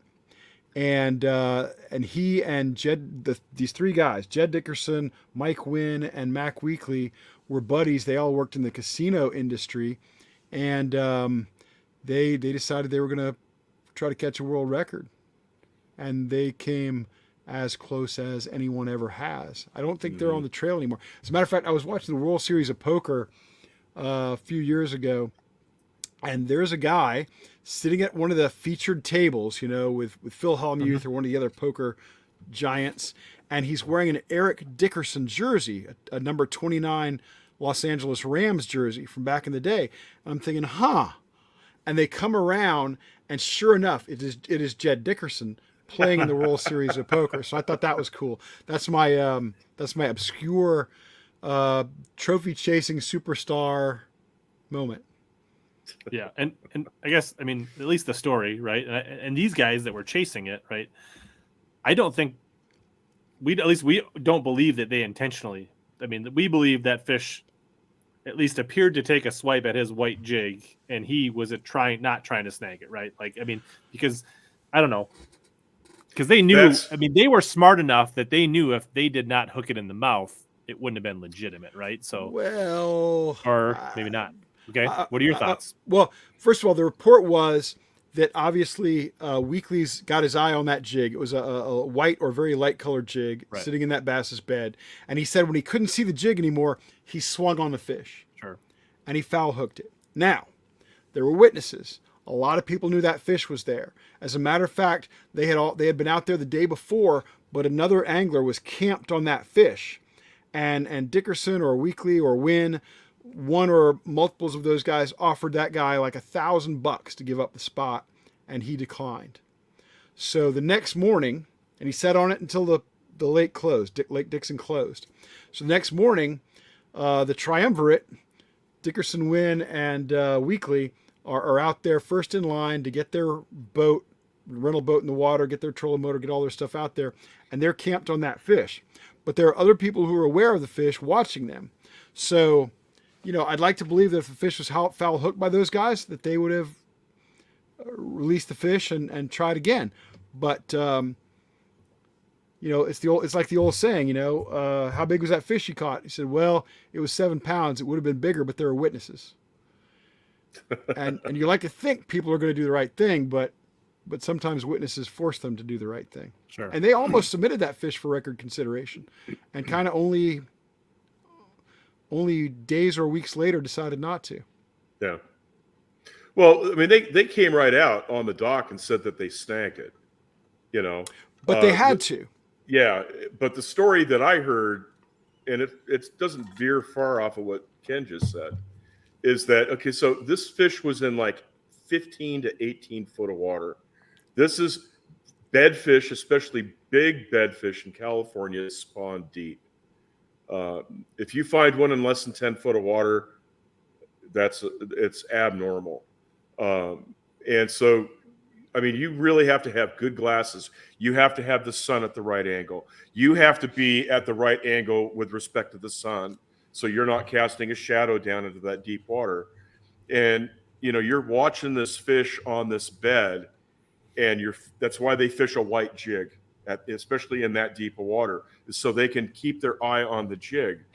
And what I heard was that they saw the gills flare, the line jumped, and he set the hook. And when they got the fish up to the boat, it was snagged in the side. And I can't fault if that's the way it happened. I would have done the exact same thing. Gills flare, line jumps. What do? You set the hook, even if you're not looking at the fish. If I knew the jig was down there in the bed and I couldn't see it, I'm setting the hook too. So yeah, I'm not casting any aspersions upon them setting the hook that way. Yeah. What I hope is true is that had they foul hooked the fish, and there not been witnesses, that they still would have done the right thing, and hopefully they would have. The California chase back in the day, Rich, was amazing. I had a chance to go out to Mission Viejo after George Caniglio, a resident there, caught a 19.7, This would have been in 2005 or 6. Yep. And Mission Viejo is like 70 acres. It's community only. If you don't live in the community, you're not allowed to fish there, but that doesn't stop everyone, of course. And everybody has a friend that lives on Lake Mission Viejo. Exactly. So I fished Mission Viejo at least a dozen times. So it gets a lot of very intelligent fishing pressure. And to Terry's point about these deep spawning fish, I'm out there with George Caniglio, and I'm also out there with a guy named Joe Everett who's caught multiple fish over 15. And Joe fishes out of a glass bottom boat. He's essentially got a flogger. Yeah, he's fishing in a flogger. And we're looking at washing machines in 20 and 23 feet of water because the bass spawn on top of the washing machine that's been discarded. It's the craziest thing. For a guy from Florida, that's crazy stuff. Now, there's probably only 1 or 2 washing machines in the whole lake. That lake is pristine, or was pristine. There's a pocket. If you leave the marina, go up the lake about 2/3. There's a pocket on the left. There are multiple washing machines. Probably put in there for fish to spawn on. Yeah, as soon as somebody saw one bass spawning on one washing machine, they dumped. It's the washing machine pattern. It is. But yeah, I mean, Mission Viejo, it would have probably, well, it definitely had a world record in it. And then they got that golden algae bloom, and that killed every fish in the lake. And that was in 2010 or 12 or something like that. But it's horrible. There were guys out there. Troy Folkstead used to fish it quite a bit. The 2 guys that Ken mentioned, they weren't even reporting, fish in the 15, 16 pound class. It was stupid. Here's a little trivia for you, Rich, and I don't think Terry even knows this, but maybe, I bet he does, actually, because he would have been paying attention to crazy stuff like this. But the fish that George Caniglio caught that weighed 19.7 pounds made the cover of Bassmaster magazine when I was there. Mm-hmm. And then a couple of years later, Joe Everett caught the same fish, but it was in decline. It only weighed 16 and change. That also made the cover. So I don't think there were many bass that made the cover of Bassmaster magazine more than once at different stages in their life. That was a famous except for fish. Dottie. I was going to say Dottie was one of them. Dottie was one of them, and it made it 3 times. It made it when Mike caught it at 2012. It made it when Dickerson. Was it always on the cover? Caught, yeah. Was it always on the cover? I know that the Caniglio Everett fish was on the cover both times. Okay, yeah, all right, yeah. You might be right. I just figured that Dottie was a cover shot all 3 times. See, that's Terry and I's battle. We both want to be on the cover of Bass magazines as podcasters. That's our goal, Rich. Good luck. Yeah. Maybe Bass Times. Ken actually 10 years after you make it, Ken would rather be the centerfold, I think. So Dottie was when Mike caught. So what was your record? Dottie was on the cover twice or just once? I think Dottie was on the cover twice, and unfortunately, one of the times it was on the cover, it wasn't even the main image. It was an inset image. Sure. Which is a travesty, but those are enormous injustices for another show. where I lost battles. So, question: we don't know if Dottie was actually ever legally caught. Well, I assume when Dickerson caught the fish that it was okay. Dickerson caught it once. Okay. Yeah, Dickerson caught it at 21 and change. Okay. Yep. And I'm assuming that was a legit catch. I have no reason to believe it was not. Sure. And as far as the weekly catch, that's a legit catch. It's just not a catch that the law allows for record consideration. Sure. I would go a step further, and I'd love to hear what you guys say about it. I would say that if weekly legitimately caught the fish, wasn't trying to snag it, just saw the gills flare, set the hook, wound up reeling the fish to the surface and grabbing it, I am okay with that being the world record. That's tough because I've definitely, obviously never a 25 pounder or a 20 pounder or even a 10 pounder, but definitely have swung on fish in tournaments on beds that I've released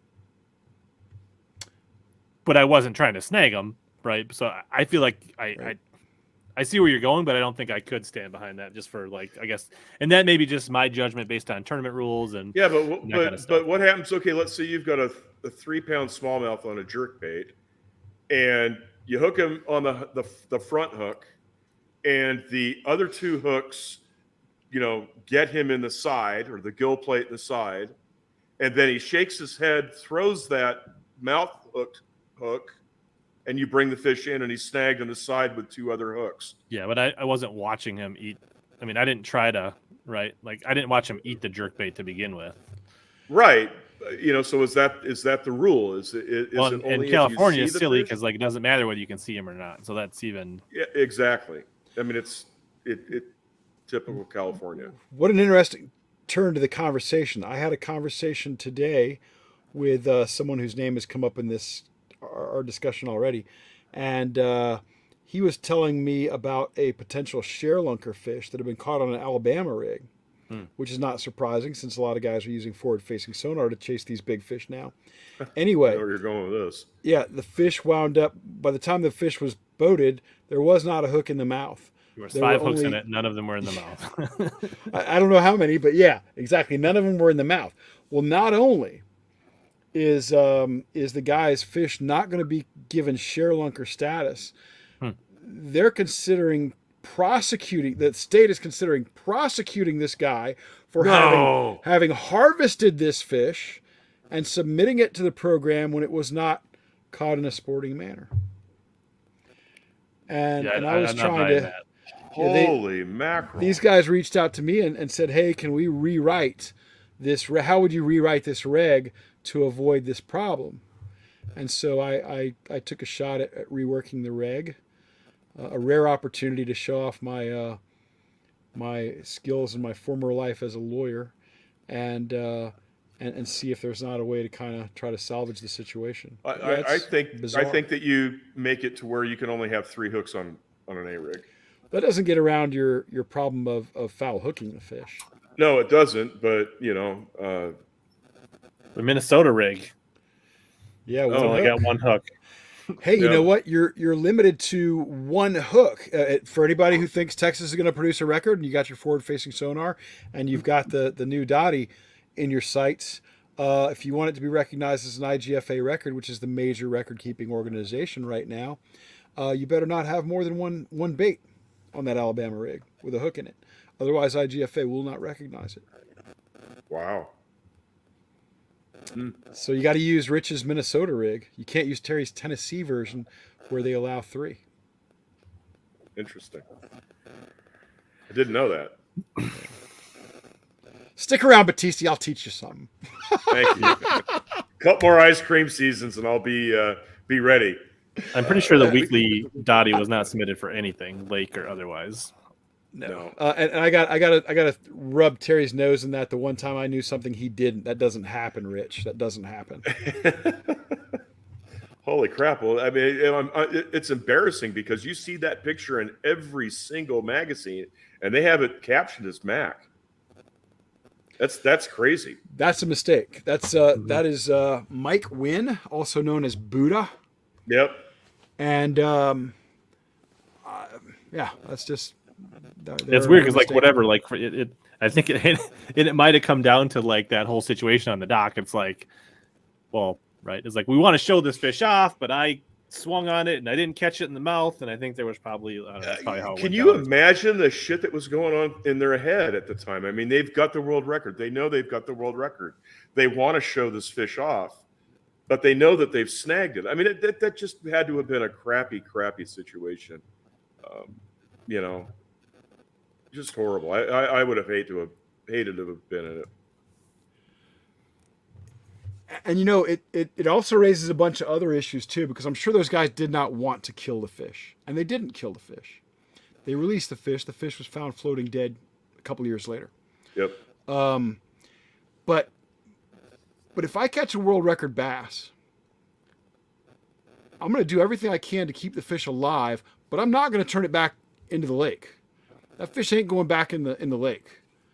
That fish is going to go in the largest cooler or tub or tank I can find, and then it's either going home with me or it's going someplace that I absolutely trust. I'm selling it to Johnny Morris. And that's obviously probably where you're going to get your biggest bid right there. Yep. It's So going to live- Johnny live- Morris. Comfortably in Springfield, Missouri for the rest of its life. Oh, yeah. That's what the first ShareLunker bass did, Ethel. Ethel. Yep. I saw Ethel when I was a kid. I remember that. Did you? Well, you know, and I don't know. There might be some higher bidders because there are some private hatcheries out there that are trying to grow gigantic fish and sell the fry to various outlets. And at least one of these is owned by one of the richest men in America. And I'll bet you he just might outbid Johnny Morris. Maybe they could get a cooperative, war? right? Well, you can display it on tank for 9 months of the year, but then I need it for 3 months of egg harvesting. Yeah, that would be an interesting bidding war. But I would not want to do anything with it. I would guard that fish with myself until I had spoken to both Johnny Morris and this guy, because I got to believe that one of them is going to offer me 7 figures for that fish. So if anybody catches a world record bass, they don't know what to do, you can email Ken at thebigBassPodcast.com. There you go. He'll take it off your hands. I will take care of you. We will. Well, so then what happens if you catch it in Texas? Because you definitely want it. I mean, in my opinion, and I could be wrong, I mean, Barden would definitely know what to do with it, but just knowing what, the Texas ShareLunker folks have at their compound. Oh, I mean, yeah. they would be able to take it. But now is, okay, are you going to charge ShareLunker now for taking it for, you can have that fish for $500,000? I'm not giving that fish to ShareLunker. I might allow them, as long as it's in writing and they understand that I'm not donating the fish to ShareLunker. I might let them house the fish, keep the fish. I might even let them allow photography and stuff like that of the fish, but that fish would never belong to them. Uh-huh. And no, I would, and I would absolutely call Steve Barden, and I would say, Steve, buddy, help me out here. I got a 23, 24 pound fish. Let's do this right. Yep, absolutely. Yep, Barden's the real deal. I call him a kid because he's 32 years old or something. No, he's 36, but that's 36. Still, Well, he looks still like a kid to me and Terry. Yeah, exactly. Yeah, he's incredibly He's got knowledgeable. He's got his stuff together. Yeah, and folks, this is who Terry and I decide who we really like. He subscribes to the Big Bass Podcast. That's important. Which, right, people can do. I guess we haven't talked about it, but like what's the preferred way for people to check it out? Like YouTube, download on your favorite podcast app, like go to the website. I think we're on every podcast platform, and we're also on YouTube. But if you want to go to Stitcher or Apple Podcasts or Spotify, Instagram, we're on all that stuff. Yep. And then the website, has all the state records for smallmouth, largemouth, and spots. It's got world record list, and then the calculator. Now, this calculator is only good for fish over 14.5 pounds. It's a model that I developed back in 2005, 2004 for In Fisherman magazine to essentially debunk the Leah Truefish. And I used 67 fish, the data from 67 fish, some from ShareLunker, and quite a few from Larry Bottroff, San Diego. And that included, some Mike Longfish. I left 3 fish out of it. I left the Duclos fish out of it. I left the Perry fish out of it. And I left the Leah Truefish out of it when I did the data regression. Because if I had put that data into the model, that data would have affected the outcome of the model. So I wanted to use 67 fish, leave 3 of them out so I could test the model, and it ended up coming out pretty damn good. So And in fact, Steve Barden and I and some of his interns, which are kids working on master's or PhD thesis right now, we're actually going. It's been published like 8 times in fishing magazines, but it's always been my desire to have it published in the American Fisheries Society Journal. And so with the help of Barden and some of his interns, we're going to get it published in AFS here hopefully in the next 6 months to a year. So nothing's been done like it before. Everybody else that does these models, they always look at it in one certain way. And me being an engineer and not a fisheries guy, I look at it from an engineering modeling standpoint. And Barden was kind of, he thought that was pretty cool. And all the math is there if they want to. If anybody, all the math is there. You can go check it out. You can, if you dispute the math, you can email Terry at thebigbaspodcast.com. You can get your calculus on, baby. I'm not a math guy, Rich. When why would I want to solve for X when they keep changing it? What the hell? I'm not going to play that game. Well, what we were solving for was X, Y, and Z. Three unknowns. No. Terry's very smart. Also, he's the brains of our operation. We kind of touched on the Big Bass or Bass Fishing Archives, which has been your project long before the Big Bass podcast. So why don't you give us just a elevator? Yeah, well, I've been enthralled with the history of bass fishing since I was a little kid. I grew up in a tackle store. It was an old school tackle store. The owner was actually from Jacksonville, Florida. And he started bass fishing in Florida. Then in the 50s, when he moved out to California, he started bass fishing out there. And in this old school shop, I mean, we had, old rods and old reels. And I'm talking about stuff from the 20s, the 30s, the 40s. It was just decoration. And so I was just always thought that stuff was cool. And, here I am, a 14-year-old kid, and these 50, 60, 70-year-old guys would come into the shop and tell stories and about the old days and all that crap. And I just always loved it.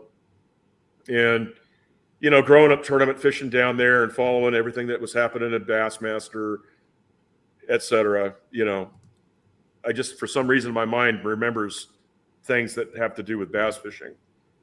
And back in 2012, I started the site initially. I ran it for 3 years until my job just got to the point to where I was gone 300 days a year on travel. Look at that picture of Rick Klon. Yeah. So that's, I think, 1977 Bagley's ads. Anyway, so I ran it for 3 years and took it off the internet. And I changed jobs in 2019. I'm not traveling as much as I used to. A couple friends contacted me, Bass Fishing Hall of Fame, asked me to put it back up on the net, and I was getting ready to do it. And so I put it back up. And now we've been running since March of 2021, so 2.5 years now, or 2 years, 700 and some odd posts, close to 800 posts. We post Sunday through Friday. I take Saturday off.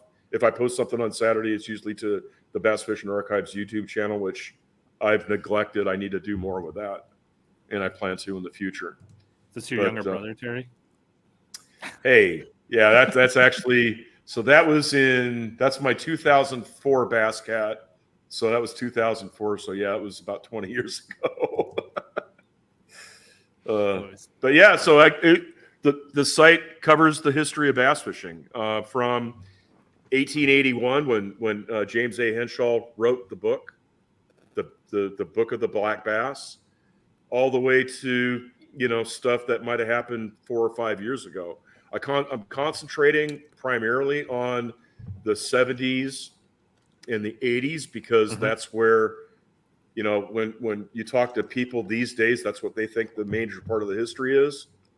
And I would have to say that it is because bass was, Ray Scott came out with bass in 1968, and Yep. it really took hold in the mid 70s, and it ballooned in the 80s big time. But yeah, my goal is to cover the entire sport. And if people read the website, go to the website, and they see something that I haven't touched on, send me an email, drop me a note in the comment. I'm always interested in covering things that I may have forgotten or may not know about. So, Right on. yeah, it's a fun project. It keeps me busy. And Terry's going to start a podcast for bassarchives.com here pretty soon. Yeah. So I actually, I have the YouTube channel, and I talking like this with you and Ken, I have no problem, talking to a camera. It's when I have to get by myself and talk to a camera, it doesn't work out that well. So that's one of the reasons why I've neglected the YouTube channel. But if you guys have ever heard of Louis Minetti, Louis made the Classic this year through the college ranks, and he and I hit it off on Media Day this year. Love Louis. Louis, for being a 23, 24-year-old kid, he's a history buff, and he loves the history, and he loves to learn about the history. And we just, kind of hit it off, and I said, hey, would you want to, be my second hand, my right-hand man, on the Bass Fishing Archives podcast? And for whatever reason, he said yes. And so we're gonna put some stuff together once he, gets done with a couple of opens here. I told him, it's like, you got to concentrate on your fishing. This podcast can wait until you've got some time to do it. So very cool. He's got like the same hair, so it makes sense.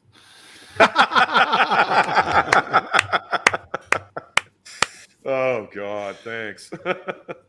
No, thank you, Rich, for that one. That was very nice. Nicely done, sir. Very nicely done. So, do you think state records hold much value? Yeah, the Georgia state record's worth a lot. Yeah. But otherwise, no, probably not. I think it really depends on the angler, right? To a great degree. I agree with you. To a great degree, it does depend on the angler. I mean, if Bill Dance catches a state record, a state record largemouth out of Tennessee, his home state, that's going to be a big deal. It's going to get a lot of press. Yeah. His sponsors will love it, and that's a great thing.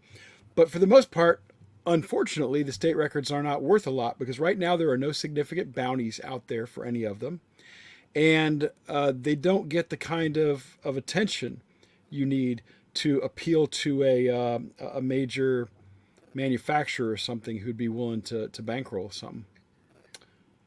So, but on the other hand, if you're a guy that is catching, multiple big fish in your state, it may not be worth tens of thousands or hundreds of thousands or, even thousands of thousands of dollars. But I mean, if you got a guy that's catching big fish consistently in one state, there may be some local tackle company or someone that wants to, help him out, but it ain't going to be worth much. And, following up on Terry's comment there, a guy like Josh Jones, who is catching all those big fish out of Texas and guiding for them, and I think he says he's charging $2,000 a day. Yep.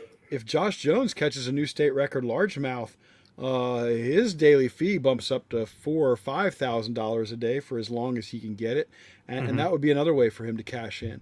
But as far as some major manufacturer getting behind you and really promoting it, it ain't gonna happen. I don't think that's in the cards. Yep. Yeah, I think it'd have to be somebody that was already like either doing content already, they're a guide or they're a tournament angler, and then that just takes and escalates the trajectory they're already on, right? Well, and that's how Oliver Nye, built his deal. He was catching big fish consistently. He has one of the biggest fish cast to catch on video. That's 17.95, I think it was out of Don Pedro. He recorded that whole thing from cast to catch. He's got a bunch of 8s, 10s, 12s that are, on video. And that's how he's made his living, for the past 10 years. So this is actually, I'm pretty sure Jeremy Pratt just reposted his video fishing from like a kayak or a canoe, and he catches this really, I mean, obviously a nice fish, probably 8-9 pounds, something. I mean, caught on a swim bait. But of all people, you'd think he would know to always have a scale in your of all the people, right? Like that should know. Yeah. Yeah. I've been fishing for 45 years. Seriously. I still go out. I leave my boat or leave my net out of the boat sometimes. You know, I mean, you just have a brain fart every once in a while. Or, oh crap, the scales, I need new batteries in the scale. You take the scale out of the boat, you take it into the house, and you forget to put it back in the boat. I mean, yeah, everybody makes stupid mistakes. But so Ken Knutson, I think it was, asked a question about the fish out of Minnesota. Yeah, I hadn't heard about that. It's actually, I'm pretty sure it's Jeremy Pratt reposted just recently in a Minnesota. It's been on his YouTube channel for like a year or so, and he just kind of okay, a link to it. Okay, that's what he was talking about. Yeah, I missed that. And of course, the state record largemouth in Minnesota 8.15, so a 9 is a big deal. That's huge. Yeah. Mm-hmm. And of course, I bet you every state in the country, with the possible exception of Georgia, has stories about a fish larger than the official world record. Maybe Massachusetts. Yeah, maybe Massachusetts doesn't have one at 15.8. Good point, Rich. You're exactly right. Those would be the two states. And there's a guy from Massachusetts that hit us up today on the Big Bass podcast on the YouTube channel. He left a comment, and then he left a bunch of comments on our Facebook page that he knows of a 13.5 that's come out of there and a bunch of fish over 10. And he says that there has been reports of a 15.5 that's come out since that fish was reported in 75. Amazing. And of course, we got Bob Stevens, who's a regular viewer of the Big Bass podcast, and he's saying that that he didn't think it came out of Sampson Pond. Well, actually, that's something that even the official Massachusetts Game and Fish website says. They're skeptical of whether or not Walter Balonis caught that fish in February of 75 out of the lake he claims. Ice fishing. Ice fishing through the ice. 15 pounds, 8 ounces in Massachusetts, for God's sake. Yeah. But even the State Game and Fish Commission thinks it's more likely he caught it a couple of miles away and just didn't want to experience the kind of fishing pressure that he would get by reporting a new state record. Who was the last guy that said he was on here because of the Big Bass podcast? I wanted to thank him. Oh, no, I kicked him out. Dustin? You kicked him out. Yeah, Dustin. Thank you, Dustin. Dustin Grant. Yeah. Thank you, sir. Thank you, Dustin. And Rich, I hope we haven't killed your audience by being on the show with we you. We haven't like diluted it and watered it down, and it's like Terry, man. You can't take Terry anywhere. Well, it was nice that you could start to grow your beard out for tonight. That was good. That's only about 3 days growth for him. For me, it's months to get this. Yeah, I'm shaving tomorrow. I'm tired of it. What is it? The guy Kyle that follows us on YouTube told me to shave my beard. I look like Mrs. Doubtfire. Yeah. So this has been 4 months. This is 4 months old right now. So I'm shaving it again. Sorry. So I know you guys have had some discussions about this, but I mean, oh man, I don't think you can absolutely say this for sure. But what do you? I mean, based on your research, what do you feel like we're talking about here for a true northern? I thought the biggest northern ever was a 14-pounder caught out of Round Valley Lake in Northern California in 1948 until the whole Massachusetts thing, that 15, whatever it was. 15.8. 15.8. And then we have a 16 caught out of North Carolina / Georgia that we reported on Presley. In 1976. Yep. And so which is not crazy, like not naturally a Florida bass there, but like bucket biology is not a big leap to get there. So it's hard to say. Well, but then Ken reported in the podcast that we did on the King of Texas, that they actually they had a lake there that had pure Florida strain in it in the 40s. Right. So Medina Lake. Medina Lake in Texas back in the 30s and 40s was consistently producing giant bass, fish over 12 pounds, when nowhere else in Texas had them. And it was winning every field and stream big fish contest in the era. And it wasn't until when some rough fish got in the lake, I guess carp, gar, stuff like that, they rotenoned it and killed everything in it, Rich. Everything. Only to find out later that those fish that were in there were Florida strain bass. And that's why they were doing so well there. So Texas killed the one place that had gotten them through some bucket biology, as you say, only to later spend millions of dollars to bring them in by paying the fine people in the state of Florida for them.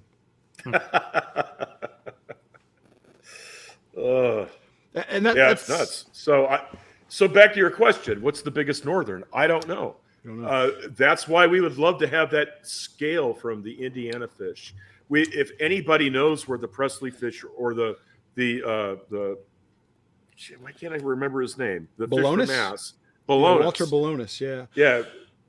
We would love to get scales from those fish because now we have the ability through Steve Barden to get DNA analysis done and tell us what those fish were. Actually, we have a few opportunities to get that done, not just from Stephen Barden, but also from the wonderful folks at Titan Bass. Yep. Stephen Wisdom and his colleagues there. But yeah, let's put out a HellaBass all points bulletin. Anybody who can put us in touch with the owner of the Walter Balonis mount, or the David Presley mount from his fish from 1976, from the Georgia-North Carolina border. We would love to dig into those fish quite literally and find out what the genetics are.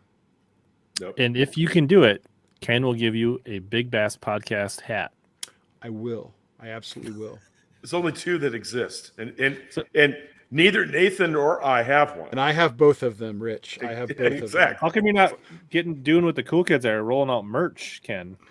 Well, that's because we have approximately 4 subscribers right now, Rich. It's not true. You just told me you had 1,000. We have like 1,030 some, and after your program here, we might be up to 4,000 or 5,000. Or you might be down to 500. Ouch. It's like, oh my God, you guys are fools. We're killing Rich's show. We don't want to drag Rich's show down with us. That would not be good because he's got a serious following.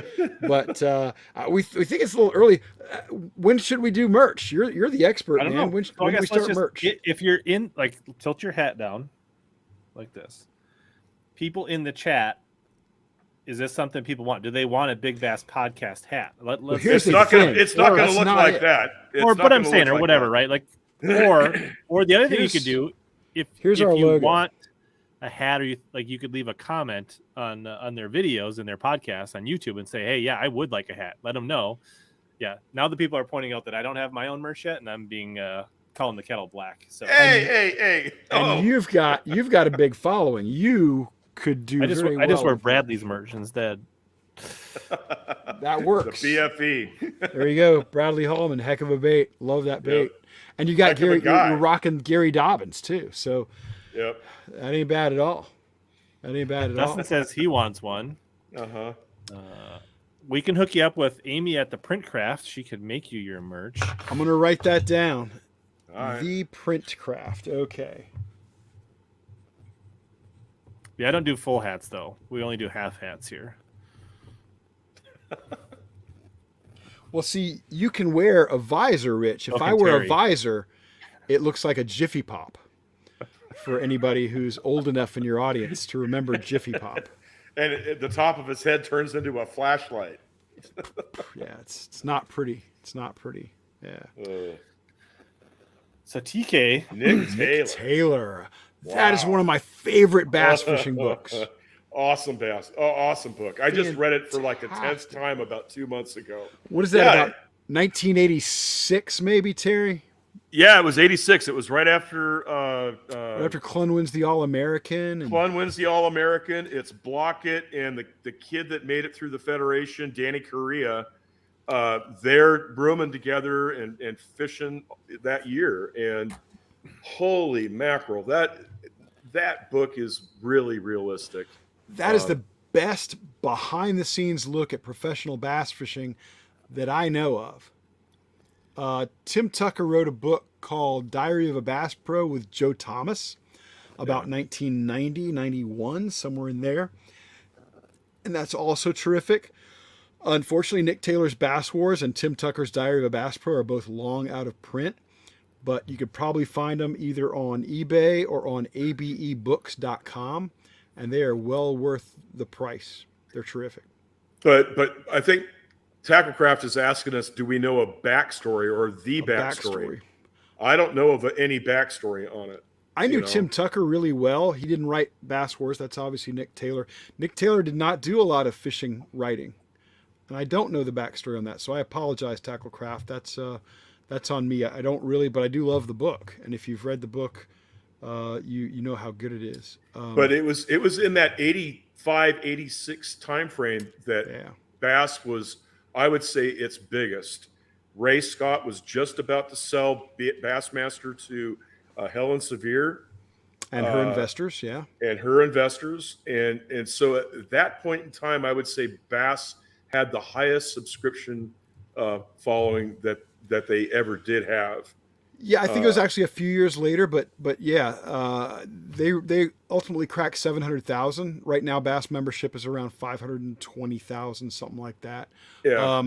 I would also say that with regard to Bass Wars, some of the coolest stuff in Bass Wars, and Terry's read it more recently than I have, but that was the first place I ever read where Rick Clun said he believed he could will a bass to bite.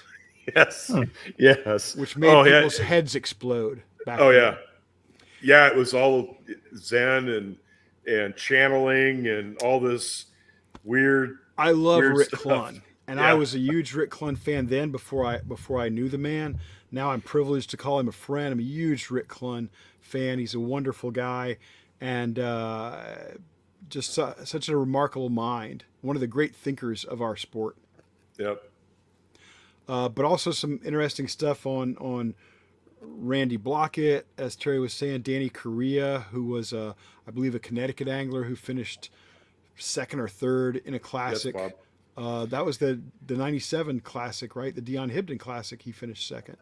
No, that was Dalton Bobo.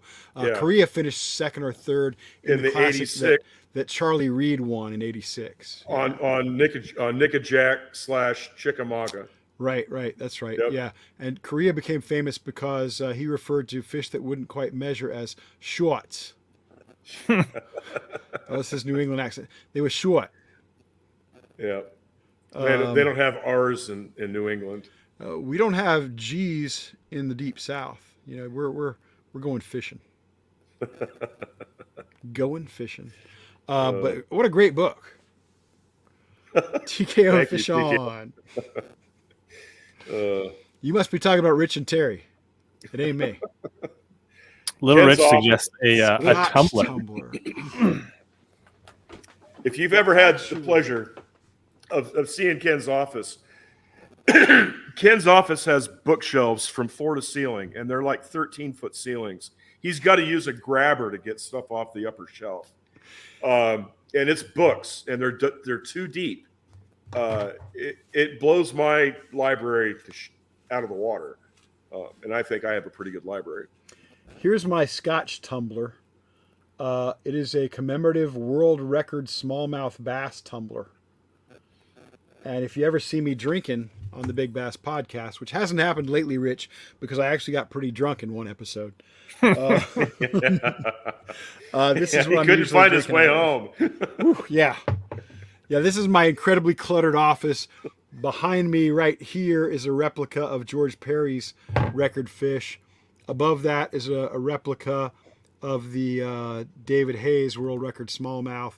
As Terry was alluding to, there is a trophy, believe it or not, from the first Bassmaster Classic. Just a lot of The figurine stuff. that was given out to all the anglers and the writers.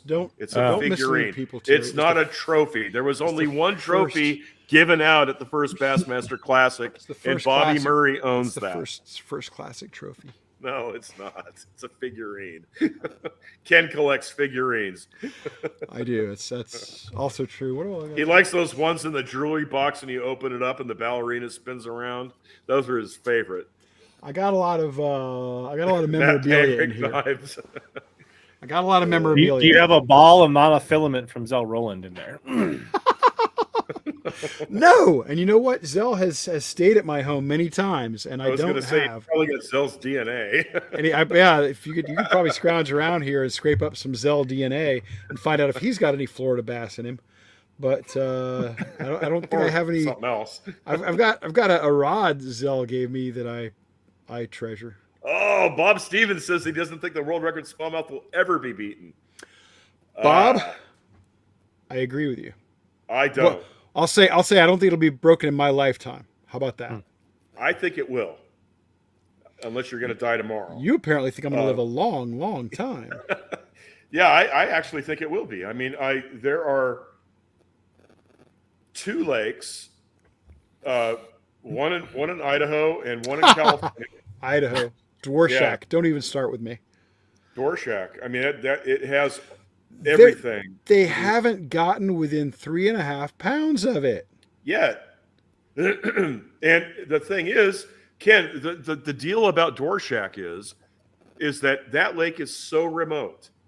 It's 30 miles away from Moscow, which is the most populous town in that area, and there's 7,000 people that live there.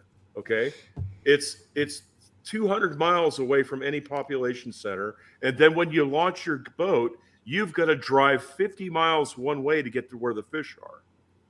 Okay. Okay, that doesn't even sound like a fun place to go. So I had a buddy of mine that went there a couple of months ago, and they had 2 fish over 8, and they had 2 fish over 7. All right. Those are nice. Those are really nice walleye. I get it. Those are nice fish, but at the odd couple of bass fishing. Wow. Poor Rich. We need to use that for our intro music. Poor Rich is having to be a firsthand witness to what all of our conversations are like. This so is when you guys are just like on the phone. When we're on, Thursday, this is what we do. This is exactly what it's like. It's just that this time we're on HellaBass, which is cool. Exactly. And unfortunately, everybody is witnessing this, and we will have a lot to answer for. But yeah, this is a Batisti Duke conversation. That's all it. Yeah. And thank you for facilitating this, Rich. Rich is going, how do I get these guys off the air? They've darkened my studio for 2 hours. This must be stopped. But yeah, so not many people fish Dwarshak. So you've got to have a population of people fishing it in order to catch these, big fish. Now, the other place is Lake Pardee in Northern California. It's actually real close to Lodi, which is right on the Delta. And that lake also has kokanee in it. And I have personally seen smallmouth in that lake over 10 pounds. Now, I've held a lot of 10-pound fish. Most of them weren't mine in my life. So I know what a 10-pound fish looks like. And I swear to you, one day I saw a fish that was over 11. And I'm talking, this fish is spawning in about 12, 13 foot of water, and nothing that we would throw at it, was interested in it. Okay, I hear you. So they're out there. I'm waiting. Someone like you said is just going to have to luck in to getting one of these fish to eat. So fuzzy dice. You should add the fuzzy dice. I'll get out there with a golden shiner and catch. Did you try cheese? Did you try drop shotting cheese? Cheese? Exactly. Thanks, Rich. Yeah, we were on a cheddar bite. They wanted you to more today. like maybe a provolone kind of a white cheese. It's a sophisticated crowd. Yeah. It's no American cheese for these fish. Yeah. No sliced Kraft American for them. Brie goob on there, maybe Oh yeah. Brie and garlic. If I were legit 12-pound smallmouth, I'd hold out for fried mozzarella personally. Although that would be tough to keep on the hook. Yeah. Fried mozzarella. I love fried mozzarella with some marinara sauce. Come on. Yeah. What if we just dug a canal from Gobies and Dale Hollow. Erie Yep. to Dale Hollow and opened that pipeline? That might be our best bet at a 16-pound smallie. You know, so many people I've noticed, even on the YouTube chat thing, Rich. Somebody's mentioned the genetics at Dale Hollow, and as far as I know, and this is a big topic. I used to go to Dale Hollow every year, at least once, and smallmouth fish because I love the place. But I haven't been in about 10 years now. Anyway, there's always been a lot of discussion about the genetics there because Dale Hollow has produced more than half of the legit 10-pound smallmouth bass ever caught. Right. And as far as I know, nobody's been able to prove that those fish are genetically different than your other Great smallmouth Lakes that you might or find out somewhere west else. or, Which is kind of disappointing. And maybe we just don't have sophisticated enough equipment to determine that. And as equipment improves, because it's only been fairly recently in our lifetimes that we realized that there were a couple of different kinds of spotted bass. And so maybe one day we're going to find out that the Dale Hollow fish are truly extra special, and they too will wind up being transplanted. So let me throw this out there. With respect to the different strains of smallmouth bass, not including the Florida strain of smallmouth bass that we covered in an episode. That's the Walter Hardin episode, Rich. Yeah. Florida's World Record Smallmouth Bass. I've listened to all of them. Most of them in my MP3, not most of them on YouTube. But yeah. So anyway, but Rich, you living in Minnesota, you've probably noticed this. You catch some smallmouth that have red eyes and some smallmouth that have brown eyes. Is that a different strain? That's a drinking. The ones with the red eyes, they're drinking. Oh, okay. But have you some are noticed related that? to rock bass and some are not related to rock bass. Yeah, I don't know. Well, there's a red-eyed largemouth, right? Right. So, yeah, I've always wondered that. You catch some of them, they have red eyes, and some of them have brown eyes. That'd be the question for, well, Barden's really not a smallmouth expert, but some biologists might be able to tell us. Or have they even studied it? I don't know. That's another interesting thing you guys are alluding to, because there's a lot more study of largemouth than there is of smallmouth or spots or any of the other subspecies out there. And obviously that's because the largemouth is so widely spread. It's in 49. Actually, there's now been a largemouth bass caught in every state, including Alaska. Because a couple of years ago, some guy claimed he caught a very ragged-looking, about a pound bass in some body of water in Alaska. And this thing looked like it had been dragged from Washington State. I doubt there's another. I wouldn't want to have to take on the task of catching a largemouth bass in Alaska. Why? I mean, it'd be like pike fishing up there. It would take forever, and I would not succeed. But if it wouldn't take somebody with a little buck of biology, somebody could definitely grow the state record bass in Alaska, I would imagine. Well, first you got to get the state to recognize such a fish for a record. Yeah. Sure. And so that would be your first hurdle. You'd have to be elected to the Alaska Assembly, and then so that fish wasn't recognized. No. Okay. No.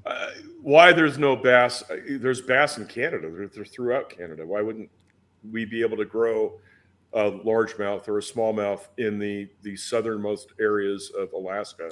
I think it's because, and I don't know this, I'm not an expert. I don't think they have a ton of lakes and reservoirs that ever warm enough for the fish to spawn. That's possible. Yeah, I have no idea. But to your point, like the southernmost part of Alaska is not that far from Washington, is it? No, but that doesn't mean there's fresh water. That doesn't mean there's fresh water there. Right. Sure. Right. I just don't know. I mean, the short answer is I don't know. Nothing a backhoe couldn't fix. That's true. One of my goals, I probably shouldn't say it to everybody who's listening and watching here, because this is a lot of people. Oh, perfect. Tacklecraft, thank you. Fishing Segue. bucket list. Yes. I assume you were going to tell us your goal, so I brought this up here. So let's. That's fantastic. Yes, you're a genius, man. You know what you're doing. Would you please come on and replace Terry? No, I'm kidding. One of my Next time bucket he goes to lists. Australia, I'll be a guest host. How's that? Yes, you're in. One of my bucket list tackle craft is I want to catch the southernmost largemouth bass in the U.S. I believe that somewhere in the Keys of Florida, there is a golf course pond that has bass in it that have not been killed by saltwater intrusion. And I want to go down there and I want to catch the southernmost American bass. And then I want to go to Maine and catch the northernmost American bass. You won't find it in Maine because Minnesota actually Minnesota? has the You got to go Minnesota. to the tip of the. You got to go almost to where Gussie lives and go up to that little jut on the top of Minnesota. And That's that part the of Lake northern- in the Woods and up there Okay. has largemouth bass. Then That that's is what I the need to do. northernmost. Well, what I was really going for there, what I should have said was easternmost Okay. and get out there. And then I want to go to Hawaii and catch the westernmost. Because I just think that would be cool Hang to out with cover Maddie Wong. to cover those bases. Yeah, hang out with Maddie. I got Maddie Wong's cell phone number. I can get you a guided trip out there, Ken. Awesome. I think it's not easy to catch a bass in Hawaii, but I know it can be done. They've got a state record and everything. So I was actually in Hawaii 2 summers ago for 4 weeks and had an opportunity to fish. Are you sure the bass most out southern bass isn't in Puerto Rico, in the United Well, States? Puerto Rico's not the United States. Uh, I mean, it may be a territory that we recognize and have a lot of influence on, but it's not the United States. That's why I'd say I'm going to Hawaii. It's a territory, but they have governors. They are not allowed to vote on the presidential election. Yeah, they don't. Yeah, They don't have the vote. I know this because my wife's Puerto Rican. They don't. Yeah, they don't have senators or congressmen. so it's a territory, but they are resident United States citizens. Yes, they are. My wife does not have a green card. But they're not. Or- But it's not a state. Not a state, but I don't know. It's So I'm a not sure if territory. it's the Keys or Puerto I mean- Rico. You might have to do both just to make Because sure. if that was the case, Good then point, Ken would have Rich. to go to Guam. Ken would have to then go to Guam to catch the furthest west, Is that the or furthest would west that or the be furthest east? furthest east? And what side of the international date line is that on? But that's a bucket list thing for me. So how close are you to getting all those fish right now? I only need All of them. Four All of of them. them. yeah, all of them. I'm going to call it Ken's Compass Quest. How about that? I feel like Kind of Maine- alliterative. Maine and Minnesota will be the easiest ones. I believe you're right. Florida, ironically, despite that I'm only a drive away from Key West, it would be a challenge. That might be a tough one. Because it's probably not like a municipal public golf course where No. they just let anybody come on those golf courses down in the Keys, I'm guessing. I'd have to sneak on with like a spinning outfit, 8-pound line, and a 4-inch stickworm. Or you could borrow SD Bass Guy's ghillie suit and go. That's a thought. Yeah. That is an excellent idea. Rich, are you in? You and me, brother. I'll help you do when it. you come up to Minnesota. How's that? Okay, fair enough. Fair enough. That or you can just take a drive down there, during ICAST. And so It's- here's it's right the fun there. fact is you will need a passport because you have to drive through Canada to get to that part of Minnesota. Really? That is interesting. You can get there by Uh-oh. water, but you also technically now in these updated times need a passport to do that as well. I'm in. I want to do Wow. it. I want to do it. I think it'd be very interesting. Oh. So that's my bucket Google list. says Alaska is more west than Hawaii. Is that right? Yeah, but But you're not going to find the bass there. So. I'm not going to find a bass there. Look at Bob. Come on, Bob, give me a break here. Tacklecraft's in for a tank of gas. in for- Hey, man, if gas prices keep going, that might be a significant contribution, Tacklecraft. Yeah. Mine, I want to catch a 13-pounder. I don't have a teener fish, and I've got 3 fish over 10, but nothing that hit 13. So that would be mine. William, Ken's Four Corners. I like that too. That's got a good ring to it. Very It knowledgeable does. audience here. They're bringing a lot to the table. Yeah, today. absolutely. A bunch of good ideas. Maybe we need to do one of these live shows, Ken. Is Hawaii farther south than the Florida Keys? I'm not sure about that. It probably is. I don't know. But I guess initially when I came up with the idea, I was wanting to keep it to the continental U.S. Sure. But in our discussion here, I just started going crazy and I went out to Hawaii. But yeah, would Washington be or what in the West Coast is the furthest continental? I don't know. Well, Alaska's still part of the continental U.S. Yeah, but right? we determined there's no bass to catch there, though. Okay, but That's why it would take him a long time. It's kind of like. How about the contiguous continental United States? That makes sense. Then I just made my job easier. How about that? Yep. Just glancing at a map here, not saying this map is properly oriented. It looks like California is further west than Oregon or Washington. Maine is the farthest east. And yeah, I don't know. I don't know what to tell you. Google says it's Cape Flattery in Olympic National Park. Is that Washington? Yeah. Sounds like Washington. Does sound Yep. like Washington. Olympic Peninsula. Okay. But see, again, it's got to have fresh water for me to do It this. does have Maybe- fresh water. maybe fish I've, there. I've been to the Olympic Peninsula. There's a lot of water on the Olympic Peninsula. They got that isn't salt. largemouth? Yeah, because the islands. So we had another guy on one of our first couple podcasts that actually lives on an island in the Puget Sound. He's actually Canadian, and these little islands off the San Juan Strait or something like that. That's up there off of Canada, Vancouver Island, and that. There's a lot of ponds on those islands, and he catches 8-9 pound fish off of them. There we go. Aha. Look at this. I mean, that's a pretty good sized lake there. Oh, yeah, it is. Yep. Dickey Lake? Like Pleasant? Yeah, these are looking promising here. Yeah, those can do it right there. That's interesting. And, I guess I would need to do some research and make sure there are no freshwater ponds on any U.S. embassy property, because that would be American soil on some God. level. It'd be easy to get to. You're close to Seattle. You wouldn't even have to drive that far with your rental car.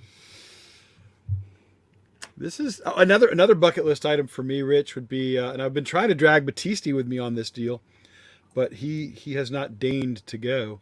On the 4th of July, I want to go to a little town in Ohio where the Miami River runs through, and on July 4th, I want to catch a bass there because that's where James Henshaw caught his first fish in 1855. And I've told you, you drive up that way, drive by my house, pick me up, and I will go with you. You see, this is how the podcast works for us too, Rich. I have to do all the work. You come pick me I'm up. just a pretty face. I'm Vanna Harry White. still has a real job, as he told me in an email. So I got a real job too. I got a real job. Yeah. But Terry is just, he's just insisting that I do all the work, and that's why I do all the talking, in case I'm losing the survey. yeah, 29% say Ken talks the most. 21% say Terry. Up to 84 boats. All right. 84 Hey, votes. folks, I need a last ditch effort here. I need to get below No voting Terry's twice. tally. Vote. Hey, vote early, vote often. I'll take the votes any way I can get them, guys. If y'all can point out that Terry is monopolizing the Big Bass podcast, it would be much appreciated. I'll make sure to screenshot it before I'm done and then post it on Instagram or something. That'd be awesome. Totally unnecessary though. If I lose, Rich. Uh, If I lose, no need to go to all that trouble. oh man. You Rich, you haven't inspired shared- me to be more accurate in my reporting, Ken. So I just want to make sure I follow suit. All right, what's your bucket list Oof. for bass fishing? For me, it's more about I'd like to go to some of the like to go to like Clark's Hill or to the herring lakes and get in a herring spawn bite. I'd like to go to the Delta and punch mats. I'd like to go to Clear Lake and throw some swim baits. Like just some of the the more famous tournament lakes is Yeah. probably what I'm Yeah. more interested. Like that's the kind of stuff that interests me the most. God, that's a And very just get on like those prolific bites, right? Like if Kentucky Lake came back, or like maybe Wheeler's the place to go now, where somewhere where you could go and catch 80 bass on ledges in a day. Maybe they all have 2-3 pounders there, but just get in on those bites sometime that you just hear about, that type of stuff. That would be very cool. And Mark Menendez better not catch you saying if Kentucky Lake comes back. He would tell you Kentucky Lake ain't gone anywhere, and Kentucky Lake's doing just fine.